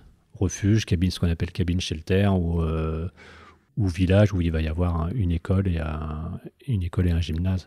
Il y a des situations où il n'y a rien. Oui, c'est ça, c'est ce que j'allais dire. Donc, en fait, tu organises ta journée comme ça. Alors, s'il y a 200 km entre 2 villages, entre 2 points chauds, on va dire, forcément, de grandes chances que tu dormes dehors. Donc ça, tu t'y prépares. Tu sais que de toute façon, tu ne feras pas 200 km. Il y a peu de chances. Tu peux, hein. Il y en a qui sont capables, mais bon, ça fait un peu beaucoup. Donc là, tu sais que tu t'organises tu pars à telle heure. Donc, ta journée, elle est organisée. Soit tu te dis, je vais partir à 2 heures du matin, soit je vais partir à 8 heures du matin. C'est selon le parcours qu'il va y avoir et comment tu vas dormir. Donc, quand il faut dormir dehors, on s'y prépare. On essaye de ne pas le faire à l'arrache. Ce qui n'est pas simple, parce que quand tu pars le matin, tu as ton rythme, tu t'arrêtes, tu manges un petit peu, tu te fais... Et puis la course, ça te grise un peu. T'avances, t'es sur ton bon rythme. Et le piège, c'est de ne pas s'arrêter au bon moment, en fait. Le bon moment, c'est quoi? C'est la journée, nécessairement? Il faut qu'il fasse encore jour avant de... Moi, j'ai fait toutes les configs possibles. J'ai fait, partant très tôt le matin. Quand je dis très tôt, ça peut être 2h, 3h, 4h, 5h. Enfin, il n'y a pas trop de règles. C'est un peu comment tu te réveilles de la veille. Et ça m'est arrivé de dormir à 14h, de sortir mon duvet, dormir de 14h à 16h, juste faire 2 heures, mais au chaud dans mon duvet. Il y a du soleil, il doit faire -10, quelque chose comme ça. C'est pas trop froid, du coup, faire un bon repos, repartir à 16h en ayant mangé, puis à 16h, si tu arrives à marcher 8 heures, c'est pas mal, quoi. Tu rajoutes des kilomètres sur ta journée. Il fait nuit à quelle heure à peu près? En fait, c'est du 12-12. Ok. Ouais. Donc, à 8-9 heures, il commence à faire nuit. 20 heures. Et le matin, 8 heures du matin. Donc, faut s'organiser. Il ne s'agit pas de se poser dans son duvet et pas dormir. La limite, c'est d'arriver à se poser, se mettre dans son duvet. Parce que se mettre dans son duvet, c'est pas simple. Faut sortir, faut tout sortir, faut se changer. Enfin, voilà, quand tu t'arrêtes sous ton duvet, t'as envie de te reposer, t'as envie de dormir, en fait. Et tu peux pas le faire à l'arrache non plus. Ça m'est arrivé de le faire. Parce que trouver une place pour dormir, en plus, tu as une piste. Tu as quand même une piste devant toi qui est soit il y a du monde qui est passé avant, donc ça va, c'est une trace. Les mushers sont passés avant, une motoneige ou des concurrents. Du coup, voilà, il y a quand même une trace. Mais à droite, à gauche, c'est 1,50 m de neige. Donc, ton bivouac, ça va être un peu compliqué de le faire le faire là. Et tu peux pas te poser ton duvet sur la trace. Donc, faut aussi trouver le bon endroit. Et ça, c'est pas simple. Tu peux te retrouver au bout de 2 heures et putain, j'ai toujours pas trouvé d'endroit pour dormir. Tu repousses et en fait, c'est comme c'est le principe. Le principe de faire un pique-nique, on s'arrête sur la route. Elle était bien cette place-là. Oh, attends, non, on va voir plus loin, elle est mieux. En fait, elle est pas mieux. En fait, tu fais pas marche arrière. En voiture, tu fais faire marche arrière. Tu dis, bon, allez, elle était bien la première place. On va s'y arrêter. Mais, donc là, tu avances et tu cherches la bonne place. Et voilà. Et à un moment, il se peut que ce soit un peu trop tard et que tu commences à être fatigué et vraiment fatigué et que le vent se mette à souffler et tout peut être un peu plus compliqué et dégénéré, en fait. Et moi, ça m'est arrivé une fois, sur cette course-là, en fait, où je me suis couché, je sais plus, ça devait être 2 heures du matin. Et d'habitude, donc j'ai pas de tente, hein, je dors avec juste le duvet et un sursac pour le duvet pour qu'il soit étanche, en fait, en Gore-Tex.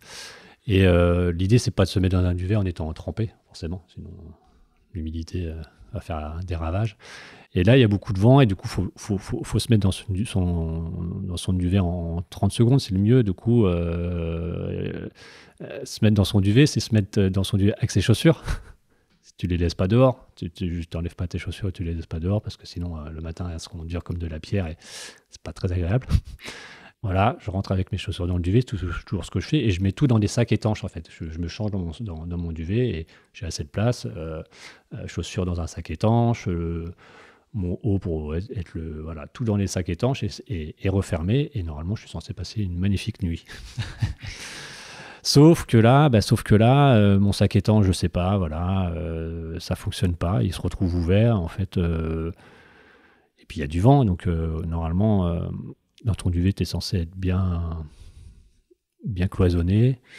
Et ça fonctionne pas. Et en fait, je me retrouve à avoir froid au bout de 2-3 heures. En fait, je suis réveillé par le froid. Et il fait toujours aussi froid dehors aussi. Et j'ai froid dans mon duvet. Du coup, là, voilà, c'est clair, ça sert à rien de rester. Il faut oublier les goals et repartir, quoi. Alors que j'ai dormi que 3 heures. Donc, c'est compliqué, mais c'est comme ça. Il faut faire le choix. Il ne faut pas attendre. Je ne vais pas rester dans mon duvet à avoir froid. Ça ne marche pas. Il fait plus sa fonction, en fait. Alors que sa fonction, c'est de tenir à moins 50 et sans aucun problème. Et c'est arrivé plein de fois qu'il fasse la bonne fonction. Et là, je me suis couché trop vite. Et c'est une erreur, en fait. Enfin, mais ça fait partie du truc, quoi, malheureusement. Donc, je repars. La navigation, ça présente des difficultés particulières ou c'est assez intuitif, il y a des traces, enfin, de nuit ça ne veut pas dire grand-chose, mais voilà. Est-ce que c'est un sujet délicat pour toi? Du coup, sur l'IDITA, la navigation, au début, il n'y a pas vraiment de trace, en fait. Parce que tu as ta trace GPS, mais c'est ta trace. L'organisation ne donne pas de point GPS. Tu te débrouilles, normalement. Tous les ans, c'est la même trace, mais sur un fleuve, en fait, tu ne sais jamais d'une année à l'autre. Si le fleuve, il fait 3 km de large, hein, j'exagère un peu, ou le lac, d'une année à l'autre, ça passe jamais par le même point. Du coup, l'organisation te dit, tu te débrouilles, tu fais ta trace tout seul. Donc au début, c'est un peu, voilà, chaque concurrent a une trace GPS, on sait un peu que l'année dernière, on est passé par là, tout. C'est un peu la jungle, en fait, mais on arrive à s'y retrouver. Et plus on avance dans la course, mais assez rapidement, en fait, on se retrouve à être tous sur la même trace. Et même passer le 300 miles et McGrath, là, il y a vraiment une trace avec des piquets pour les mushers, en fait. Du coup, là, ça fonctionne bien, en plus de ton GPS quand même, parce que des fois, les piquets, avec le vent, il n'y en a plus. Donc, en fait, tu suis ces piquets, c'est plutôt assez confortable quand même. Et mon dernier point, c'était sur la sécurité. Alors, la sécurité, c'est que l'organisation de la course te délivre un spot, en fait. Une balise. Une balise, ouais, ce qu'on appelle une balise, du coup, suivi t'es suivi à la trace, en fait, par eux. Et tu dois changer les piles régulièrement, enfin, deux fois dans la course, pour être sûr que tu aimais toujours. Que tu aimais toujours. Mais t'as pas de SOS dessus. Hein. Y a pas de. Moi, j'ai aussi une autre balise avec un type spot où je peux envoyer un SOS. Donc, au cas où je l'ai, j'ai jamais utilisé. Hein. Mais là, si on voit ton SOS, c'est la sécurité civile du pays qui vient te chercher. Donc, pour le coup, là, c'est l'armée américaine. Mais ça veut dire quoi? C'est des avions? C'est des motoneiges? Qu'est-ce qui est faisable? Ça dépend, j'imagine, dans lequel tu es, mais comment est-ce qu'il peut venir à ton secours? Dans quel délai? C'est quoi l'amplitude? Alors, en fait, entre chaque village, si tu as 200 km entre chaque village, il y a toujours je ne vais pas dire un shérif, hein, mais j'en suis pas sûr du tout, mais ils sont en lien les uns aux autres. Donc, si tu envoies un SOS, tu sais que ça va être relié à l'armée américaine qui va déléguer, en fait, pour savoir qui peut venir te chercher. Mais voilà. C'est tout ce que tu sais. C'est tout ce que je sais et je l'ai jamais testé. Mais effectivement, tu ne sais pas en combien de temps ils vont arriver. Donc, évidemment, on va éviter de passer à travers la glace, quoi. Clairement. Je dis ça, mais ça peut paraître effrayant, mais il n'y a pas de raison de passer à travers la glace. Et il y a un risque, une menace animale ou pas? La seule menace animale, en fait, c'est plutôt. Ça peut nous faire rire, nous, de vue de France, mais c'est les mousses, les élans. Oui. Et c'est ça, énorme. C'est énorme. Et voilà, tous les gens de la course te disent, il y en a un devant toi, il ne se poussera pas. Tu fais un détour, mais tu ne vas pas vers lui, il va te charger, en fait. Donc, ils le disent tous. Hein, ils sont tous avec... ils n'ont pas peur des loups. Hein, les loups, ils disent, mais les loups, vous n'en verrez pas. Ils sont en meute et ils ont peur de l'homme. Donc, vous n'en verrez pas. C'est une légende. Les ours, ils dorment, ils hibernent. Donc, non, ils ont tous peur par rapport aux mousses. Et effectivement, ça m'est déjà arrivé d'en voir un au loin et... Tu lui as pas dit, tu te pousses, mousse? Non. Voilà, je l'ai regardé très longtemps. J'ai fait un détour. J'étais pas content parce que j'avais 1,50 m de neige J'ai purée, t'es sur la trace, mais non. T'as bien fait parce que visiblement, il est encore au même endroit là. Il n'a pas bougé. C'est ça. C'est ça. Alors, c'était peut-être pas un mousse en fait. Mince. C'était une alu. Non. Voilà. Donc ça, c'est... faut faire gaffe. C'est la menace principale. Ouais. C'est tout. C'est déjà pas mal. C'est pas mal, ouais. Ça y est, donc nous sommes le 5 mars 2022. C'est le jour du grand départ. Est-ce que tu peux nous dire ce que tu avais prévu en termes de quotidien, en tout cas en termes de rythme? C'était un calcul très arithmétique, divisé 1600 km par 30 jours, et puis ça, c'était le rythme de croisière que tu t'imposais. Est-ce que tu étais flexible par rapport à ça, si c'était l'approche en tout cas que tu avais adoptée? Oui, l'idée c'était ça, assez simpliste en fait, ouais, de dire 1600 km divisé par 30, ça fait 53 bornes par jour. Ouais, à peu près, voilà. Ça c'est pour l'arithmétique, mais après j'ai divisé en fait mon parcours en 3 tronçons. Voilà, le premier tiers, deuxième tiers, troisième tiers. Et l'idée c'était de faire un petit bilan à la fin du premier tiers. Est-ce que j'ai tenu mes 53 par jour? Alors, secrètement, tu te dis que si tu pourrais faire 55-60, c'est pas mal. Ça te permettrait d'avoir toujours un petit peu de marge. Mais l'idée, c'est surtout pas d'aller en faire 30 ou 40. Si tu peux ne pas en faire 30 ou 40, mais ça, tu sais pas, en fait, selon la météo. En fait, c'est assez difficile à planifier, en fait. Donc, c'est de faire un petit bilan au bout de 10 jours. Et voilà.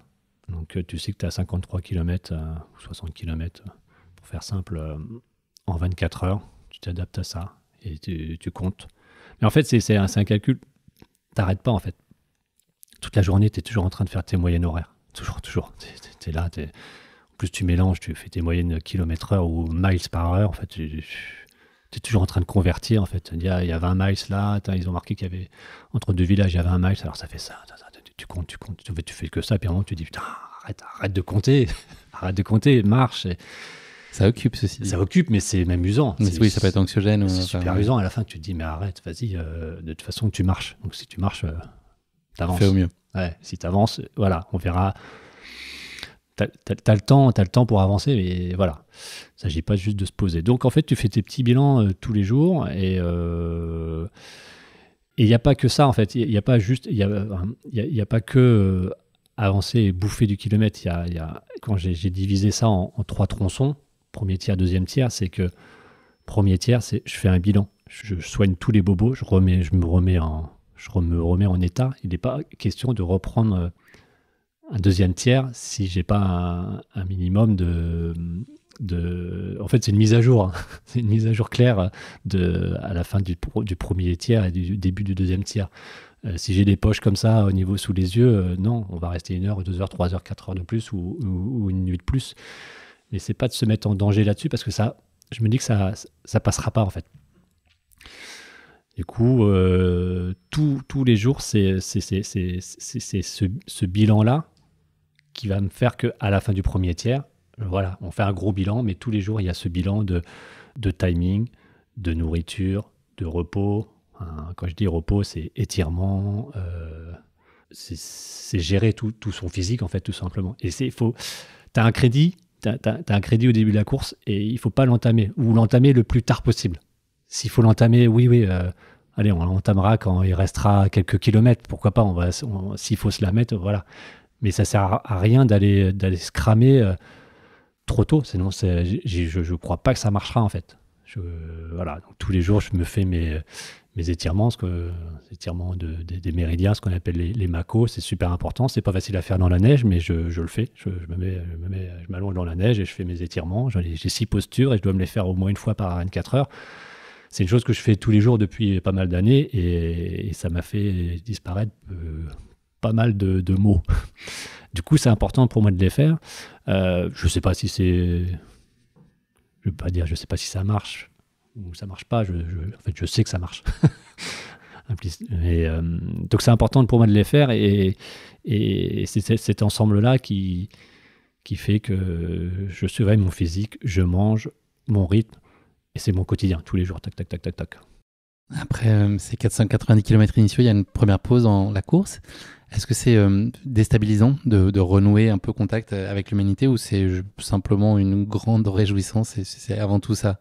Ah, c'est super, enfin, c'est une grande réjouissance et c'est super excitant parce qu'en fait, le 300, voilà, on arrive à Magua, c'est un peu la fête, c'est une grande ville, enfin une grande ville, j'exagère un peu, c'est un gros village, on va dire. Et donc, tu as l'organisation de la course qui est là pour accueillir les finisseurs du 300.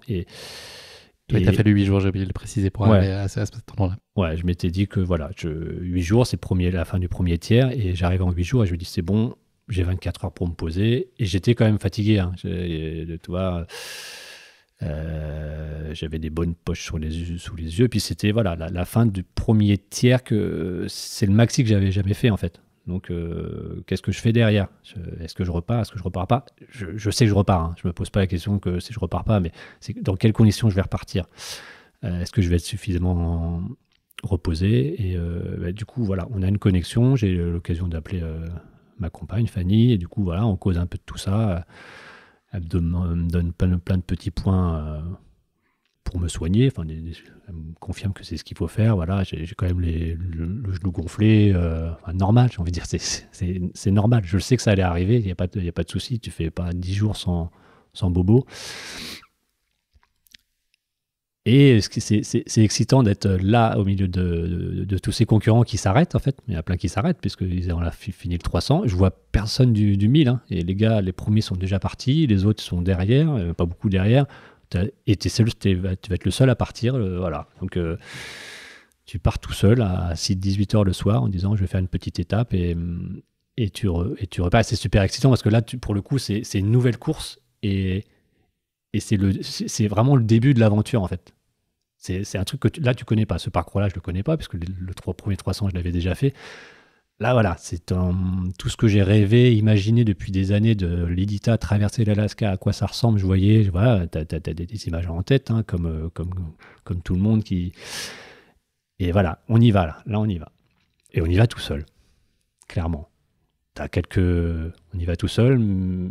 Ça fait partie aussi, à partir de ce moment-là, t'as les mushers, en fait, de l'Edita Dog, en fait, ils sont partis une semaine après toi, après nous, en fait, dans Courage, et ils commencent à te dépasser.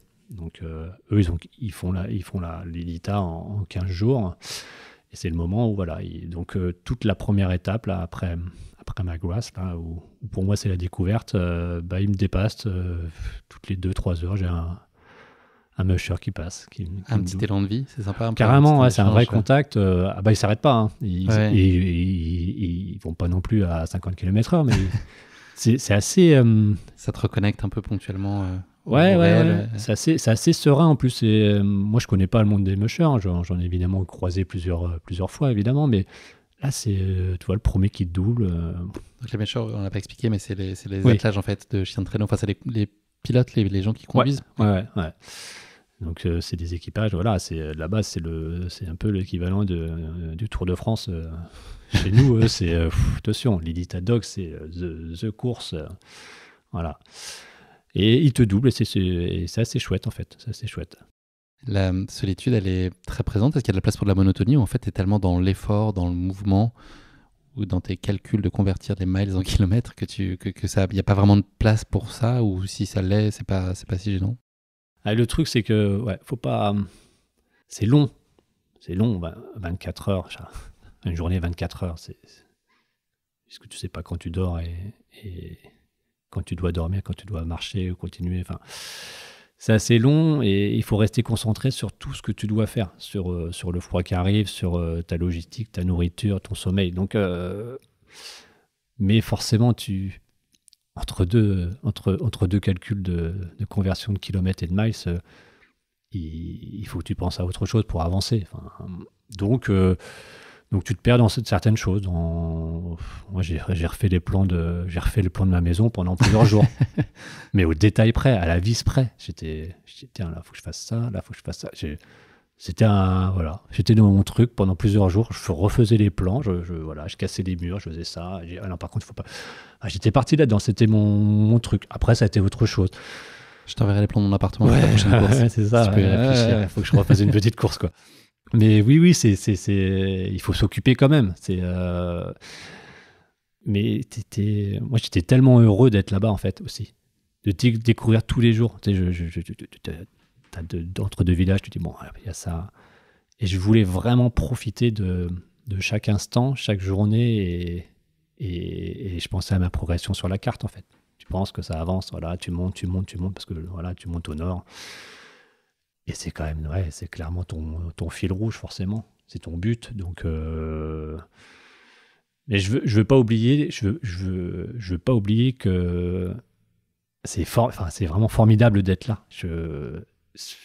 Certainement, j'y retournerai jamais, je pense, mais j'en sais rien, mais certainement, comme je suis jamais retourné en Amazonie ou en Libye, où faut profiter de cet instant-là.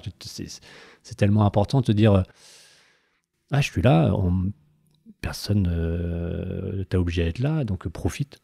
Alors oui, une montagne blanche, c'est une montagne blanche, si tu veux. Un horizon blanc, il reste blanc. Mais attention, c'est un privilège incroyable, en fait. Faut pas oublier ça. Si tu te perds en te disant qu'est-ce que je fais là, non, qu'est-ce que tu fais là? T'as demandé à être là, tu veux le faire. Regarde. T'es pas au bord de la plage à Ouistreham ou je ne sais où. Ou dans le métro à Paris. Ou dans le métro à Paris, ouais, voilà. Donc, c'est une vraie chance et il faut profiter. Je profite de ce truc-là. Donc, je repars. J'arrive à savourer à peu près en toutes circonstances. Ouais, c'est important. J'ai eu des retours de gars qui avaient fait l'IDITA ou qui avaient abandonné. Et, je trahis rien en disant ça, mais qui m'avait vraiment dit, mais je m'emmerdais. J'en pouvais plus, je m'emmerdais. Et j'ai trouvé ça assez fort. C'était déjà fort de le dire, hein, il a été honnête de le dire. Mais je me suis dit, purée, il s'emmerdait, c'est fou. Mais à partir de ce moment-là, il ne pouvait plus avancer. Et moi, je ne conçois pas, mais je ne conçois pas pour moi. Je conçois que lui puisse s'emmerder. C'était son état d'esprit, machin. Il y a pas de, je ne condamne pas ça, mais je suis tellement heureux de ne pas m'être emmerdé, quoi. C'était surtout pas. Mais peut-être si j'étais pas à l'abri. Enfin, tu vois, on n'est pas à l'abri de s'emmerder sur une course. Tu atteins la mi-course, donc 800 km après 14 jours d'effort. Est-ce que tu marques une pause à Ruby dans un lodge? Une pause qui est, on imagine, bienvenue.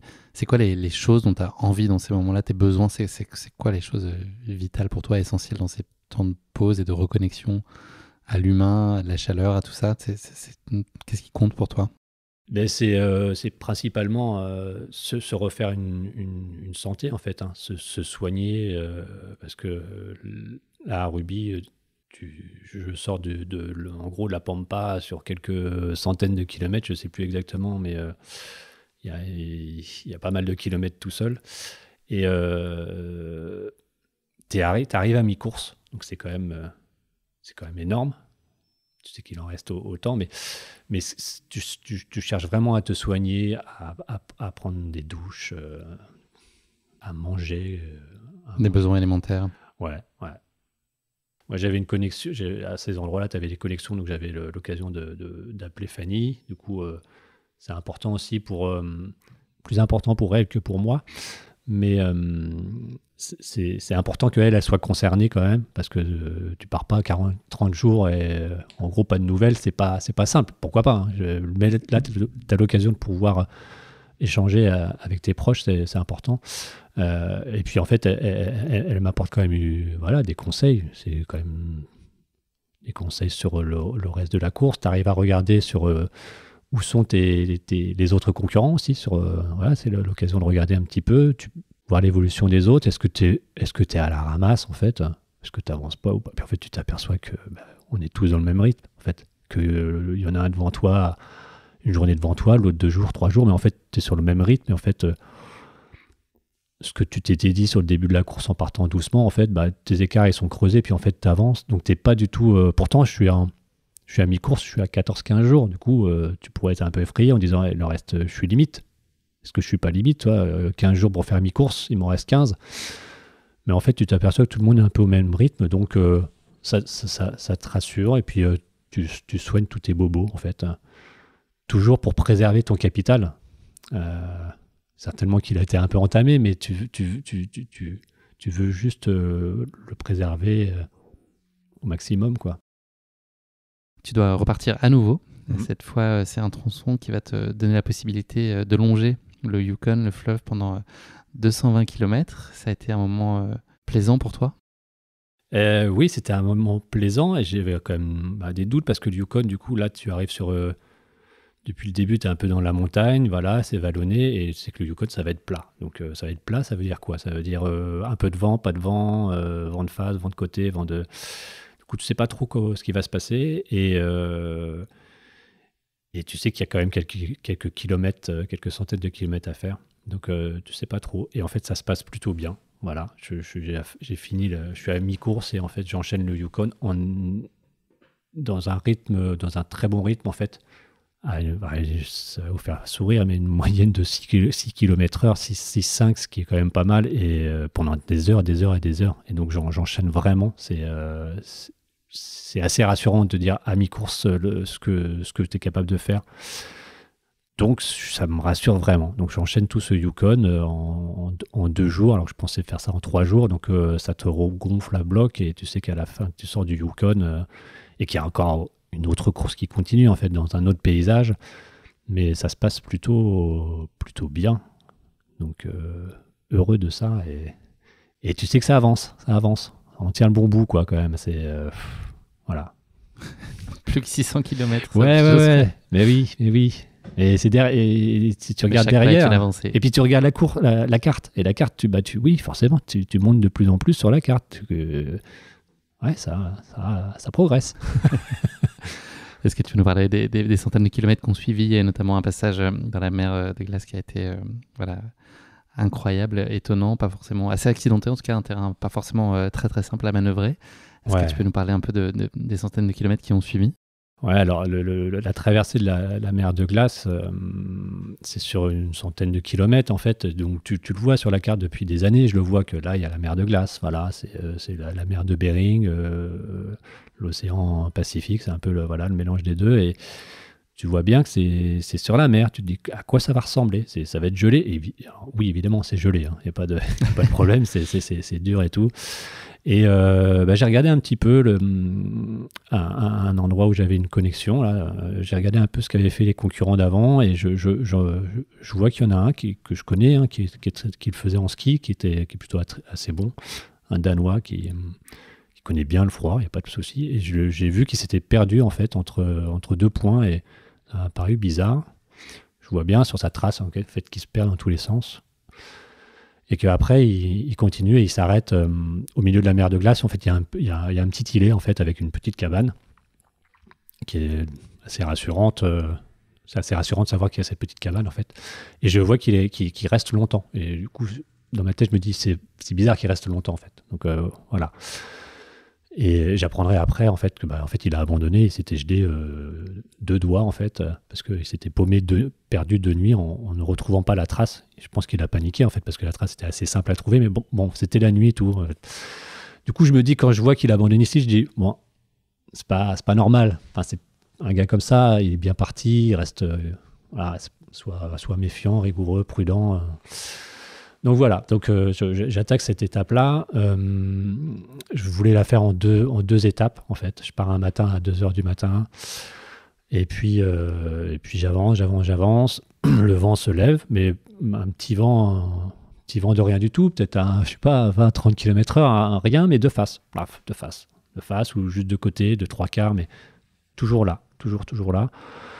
Il doit faire -20, c'est pas la fin du monde, mais le vent, voilà. Et mon idée, c'est de s'arrêter à cette petite cabane sur l'îlet, en fait, au milieu de la mer de glace, en me disant, ouais, je vais y arriver à 15h, je suis parti à 2h du mat. C'est pas mal, ce sera une bonne journée. Et en fait, j'y arrive, et en fait, mon écharpe et mon bœuf a glissé. En fait, je me retrouve avec la glotte gelée. Et je le sentais, en fait, je le sentais bien. Quand je me rapprochais, j'ai un truc qui va pas. Il faisait pas très froid, mais le vent, voilà. Tu vois, ça a été passé entre l'écharpe, quoi. J'arrive dans cette petite cabane de l'îlet. Je sais plus comment elle s'appelle d'ailleurs. Voilà, bref. Et je regarde un petit peu dans quel état c'est. Et puis voilà, avec mon téléphone, je regarde, je prends une photo et je vois bien que c'est un petit peu. Ça a une petite brûlure, quoi, une petite engelure. Je dis bon. Alors je me soigne, j'ai des huiles essentielles, plein de trucs. Voilà, je panique pas. Hein. Je me dis bon, ça va, je l'ai pris à temps. Il fallait pas 2-3 heures de plus, quoi, en fait. Donc ça va, ça se passe bien. Par contre, je suis au milieu dans cette cabane et en fait, la porte ferme à peine et il y a un vent de malade et waouh, c'est pas très propre. Normal, hein, c'est une cabine shelter. Je dis, non, mais il est 15 heures, je passe pas la nuit ici. Et 15 heures, c'est pas possible, je reste pas là. Puis j'étais plutôt en forme.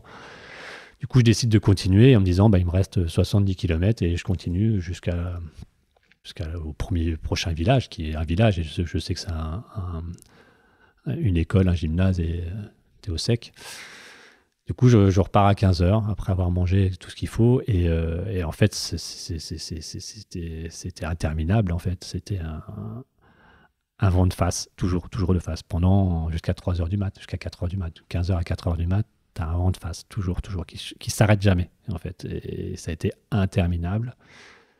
Je savais que je ne devais pas craquer ici, en fait. De toute façon, je n'allais pas dormir là. C'était hors de question que je sorte mon duvet ici. Enfin, pour moi, il fallait pas le faire ici. Enfin, voilà. Y dormir, ça, je me dis, ouais, s'il faut, je vais y dormir. Mais le matin, quand je vais me réveiller, je vais jamais en sortir de mon duvet. Avec ce vent-là, il baisse jamais, ce vent. En fait, j'ai appris qu'il y avait toujours du vent ici. Toujours. Pas une grosse bourrasque, mais toujours du vent. Du coup, je continue cette progression et ça a été interminable. J'ai vu le village... J'ai vu la première lumière, j'ai dû la voir tomber de la nuit à 18h en me disant ouais, c'est pas loin. J'y suis comme on le fait tous. Et puis d'ailleurs, je croyais même que c'était une motoneige, je pensais même pas que c'était le village. Et première lumière à 18h quand elle a tombé, la nuit, 19h. Et puis tu y arrives à 3-4 heures du mat. Avec des aurores boréales, hein, tout le long, toute la nuit pratiquement. Belle compensation. Ouais. Mais quand tu sais qu'elles sont là, tu sais qu'il fait froid. En général, le froid arrive.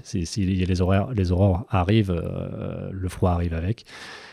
Et tu es dans une lutte totale. Là. C'était quand même une étape assez dantesque. Et tu sais que si tu y arrives, tu es en haut de la carte, tu as fait tant de kilomètres et ça sent bon, quoi. Mais il faut y arriver. Et au bout du compte, le petit bilan de la journée, c'était j'étais parti à 2 heures du mat et je suis arrivé à 4 heures du mat, 26 heures pendant de cette étape. Et dantesque, et tu sais que c'est pas mal. Tu sais que soit si ça reste comme ça, il n'y a pas de raison que tu termines pas. Tu sais pas ce qui va se passer demain, puisqu'il peut y avoir une tempête et tout s'arrête. Ça n'attend à rien, mais a priori, il n'y a pas de raison que... Alors, tu restes prudent, mais tu te dis, allez, jour après jour, et ça sent bon, quoi. Donc, voilà. Je vais te demander de compiler, de synthétiser peut-être en une question un peu. Alors, ça fait beaucoup de centaines de kilomètres, mais ce qui t'attend encore jusqu'à l'arrivée à Nome, voilà, les centaines de kilomètres suivants, on a compris l'état d'esprit dans lequel tu es est très positif, les perspectives sont quand même assez réjouissantes. Donc là, tu es dans l'élan, tu es dans la confiance. Comment est-ce qu'on souhaite tu les vis ces kilomètres suivants, enfin ces centaines de kilomètres? En fait, c'est les kilomètres que je me suis souvent imaginé parce que sur cette carte, parce que les kilomètres, tu les imagines sur la carte que tu vois. Donc, je longe le Pacifique, la côte du Pacifique pour aller jusqu'à Nome. Moi, je m'étais dit que ça allait être habité, je ne sais pas pourquoi, qu'il allait y avoir plein de maisons. Une côte, je sais pas pourquoi, peut-être même pas une côte normande, hein, faut pas exagérer, mais j'imaginais beaucoup plus de maisons. En fait, il y a des villages et après un village, il n'y a plus rien. Donc il y a quelques villages, mais ils sont enchaînés sans trop de difficultés et en appréciant chaque journée en fait. Et je croisais chaque village avec, je voyais la directrice de l'école, je voyais les enfants et chaque arrivée dans chaque village, j'ai dû croiser trois villages entre deux jusqu'à la fin de l'arrivée. Et c'était un vrai bonheur à chaque fois, en fait, tout simplement. Je sentais tellement que ça se passait bien que je regardais un peu aussi de temps en temps ce que faisaient les autres pour voir un petit peu. Mais en fait, je dis, je suis comme les autres, je suis dans le même rythme que les autres et ça se passe bien et continuons et à pression et Et voilà, ça n'empêche pas que c'est quand même... ça reste dur parce qu'on est quand même dans des moyennes de 16 heures, 18 heures de marche. Faut quand même continuer à gérer, mais tu sens bien que l'euphorie, elle est quand même... Elle est pas loin. Alors, Est-ce que paradoxalement, tu as un autre sentiment à l'approche de la toute fin, qui est ce retour un peu à la réalité, c'est peut-être probablement pas le bon terme, mais en tout cas à une autre vie. Est-ce qu'il y a aussi un peu d'appréhension de reconnecter à tout ça? Et ça marque aussi la fin de ce projet-là, qui est un projet de vie quand même, qui n'a pas duré seulement 30 jours, que tu as construit dans le temps. Est-ce qu'il y a aussi ce truc de se dire, tout ça va prendre fin aussi en même temps que je vais retrouver ce qui m'est cher? Ouais, j'en prends conscience, mais en fait, je suis quand même tellement content de terminer parce que ça reste long. Et j'ai tellement l'impression d'avoir profité de chaque jour, comme je t'expliquais, d'avoir été conscient. Voilà, là, c'est une course en pleine conscience, quoi, de savoir ce que tu fais tous les jours, que l'arrivée prend le pas sur tout ça. Il y a pas de... Je me dis pas, je vais jamais y retourner. Je me dis que je vais jamais y retourner. Enfin, je vais jamais y retourner. Pour moi, je pense que ça y est, c'est fait. Mais il n'y a pas de regret par rapport à ça. Je dis, voilà, c'est accompli comme tu l'as dit. Et ouais, je vais me reconnecter et je vais revoir mes proches. Et j'oublie pas que tous les jours, c'était vraiment formidable. Tous les jours. J'ai vraiment eu conscience de ça.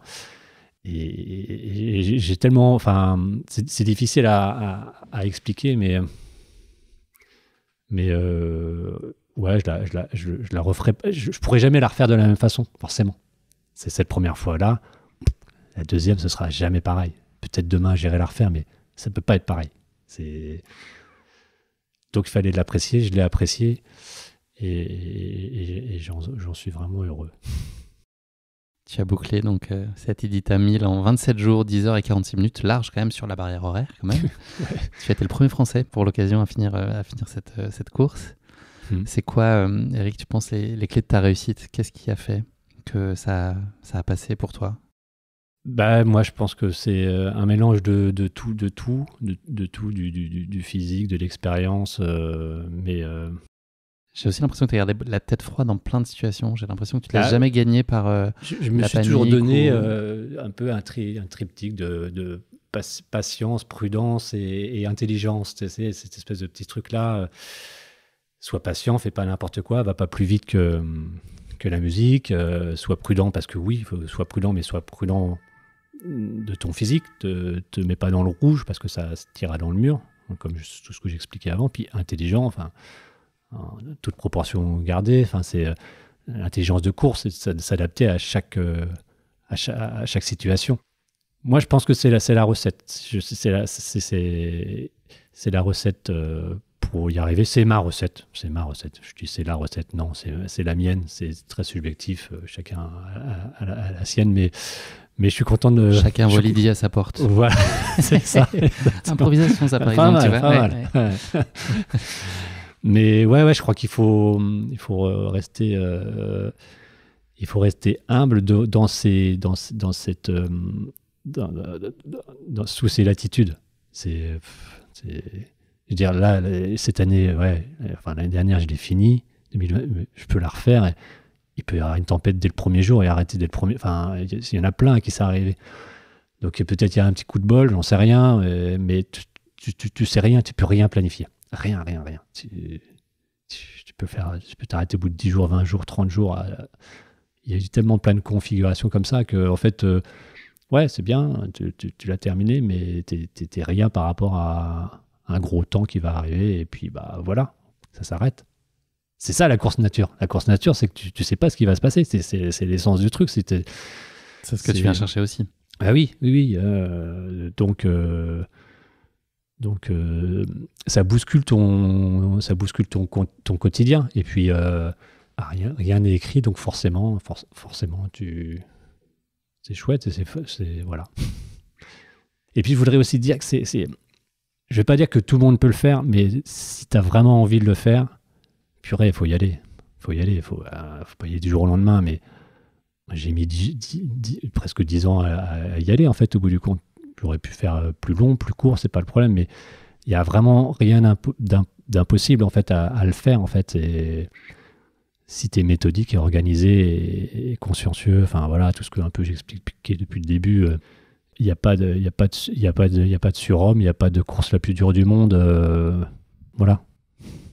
On a envie de quoi après, Eric? Est-ce qu'on est vite dans la projection ou ce qui prime avant tout, c'est quand même l'envie de savourer, de prendre le temps et puis surtout de ne pas banaliser ce qui vient d'être réalisé? Ouais, c'est ce que je disais. Je dis souvent ne pas banaliser l'exploit et profiter de ce que tu as fait. Et c'est assez difficile parce qu'en fait, quand tu atteint ce Graal, en fait, après quoi tu cours depuis pas mal de temps, qu'est-ce que je fais demain? Est-ce que je vais faire les 10 km de Tiberville ou de la même façon ou traverser la Réunion? Je sais pas. Donc c'est assez difficile quand même, vraiment. Alors est-ce que c'est la fin d'un truc? J'ai vraiment... C'est la validation aussi. C'est ouais, voilà, c'est validé. C'est plusieurs semaines après, je me suis toujours dit non, mais c'est bon, c'est fini. Et puis en fait, des fois, je me dis ah là là, purée, en fait, ah merde, j'ai envie d'y retourner quoi. Je dis merde parce qu'en fait, parce que je pense pas que je repartirai 40 jours comme ça sans mes proches en fait. C'est assez difficile. Mais ouais, c'est cette addiction, ce vertige de toujours vouloir y retourner en fait. Mais ça va, je me soigne. Non, mais voilà, c'est assez difficile d'aller faire autre chose après. Et peut-être il faut pas. J'en sais rien, j'ai pas la réponse. Et comme j'ai pas la réponse de pourquoi j'ai fait ça, enfin, on s'interroge toujours de tout ça. Et chaque chose en son temps, on voit, on avance. Et puis voilà, le principal, c'est que je suis heureux, je suis vraiment, pour la première fois, vraiment heureux d'avoir fait ça. On va dire la seconde fois, quand, toi, après la Diagonale des Fous, il y a très longtemps, où il y avait un sentiment quand même d'un truc impossible que pour la première fois je faisais. D'autres courses sont passées et c'était chouette, c'était un beau moment. Là, l'objectif est atteint et ça n'empêche que la vie continue et qu'il n'y a pas que ça dans la vie. Mais c'était un beau moment. Donc là, il n'y a pas de projet à moyen terme, tu n'as pas stabilisé ça? Non. J'aimerais bien aller faire un petit tour au Groenland, par exemple, mais est-ce que ce serait en format court? Je crois pas. Je crois vraiment pas que j'irai. J'ai vraiment pas de ce genre de. J'ai pas de projet là-dessus. Peut-être, c'est pour ça que je me dis peut-être ça y est, c'est fini. J'ai du mal à te croire et je pense que tu ne te crois pas toi-même en disant ça. Non, mais voilà, c'est pour ça que je te dis, j'ai pas la réponse, mais pas tout de suite. Et puis, voilà, faut se préserver. Avec ton fils, un jour, c'est une idée que tu as? Ah, il demande toujours quand est-ce que tu m'emmènes en Alaska, quoi. Et j'aimerais bien lui... Bon, voilà, il a 8 ans, hein. Oui, non, bien sûr. Peu de temps. Ouais. C'est quand il aura... c'est 10-11 ans quand même. Ouais, c'est quand il aura 20, j'aurai 60. Alors, je sais qu'on peut à 60, mais ouais, je vais attendre, c'est 12 ans. Ouais. Et Eric, c'est la dernière question de cet épisode, c'est le motto de la fin. Est-ce qu'il y a une devise que tu aimerais partager avec nos auditeurs, une phrase un peu emblématique? Ouais. Je me doutais bien qu'il y avait une question comme ça. Hein. et par rapport à tout ce que j'ai dit, en fait, c'est un peu mon adage, c'est en fait, il n'y a pas de problème, il n'y a que des solutions, quoi. Si ta vie, si tu arrives à respecter ça, de dire, voilà, j'ai un problème, il y a une solution. Je le dis souvent à mon fils, hein, il dit, ok, la solution, elle peut être compliquée, mais avec ça, t'avances, quoi. T'avances toujours. Pour tout. Pour une course, en disant, voilà, c'est ce que je disais tout à l'heure sur, si vous voulez aller faire l'IDITA, allez-y. Le problème, c'est pas les 1000 miles, c'est les 1600 km. C'est un problème, mais il y a une solution. Il y a une solution pour pouvoir le faire.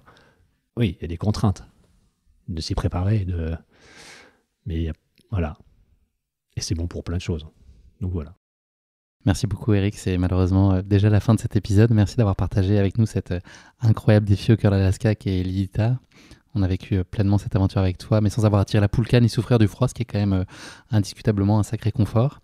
Merci de nous avoir donné en tout cas à entendre avec tes mots aussi authentiques, avec une approche aussi pure de ces exploits et c'est le dépassement physique puis le dépassement mental que ça requiert. Voilà, c'est très inspirant et c'est très puissant en tout cas. Donc merci de nous avoir fait vivre. On a décroché complètement. Moi j'ai décroché de mon quotidien là, pendant 2 heures. Tu m'as embarqué avec toi. Je te souhaite beaucoup de bonheur. J'ai passé un super moment. Voilà, Oui, plein merci. de succès et de plaisir dans tes belles aventures, seul, en famille, dans tous tes projets. Merci. N'hésitez pas à y aller. Ouais. Foncez tous à l'Édita, on se donne rendez-vous. Ça marche. À bientôt. Merci à tous d'avoir écouté cet épisode. Si vous l'avez écouté jusqu'ici, c'est qu'il vous a probablement plu. Alors n'hésitez pas à le partager autour de vous et également à vous abonner, à noter et à rédiger un avis sur votre plateforme d'écoute favorite. C'est essentiel pour que Course Épique soit mise en avant et puisse ainsi continuer à se développer. Cela ne vous prendra que quelques secondes et ça change beaucoup de choses pour le podcast. Merci encore infiniment pour votre soutien et pour votre fidélité.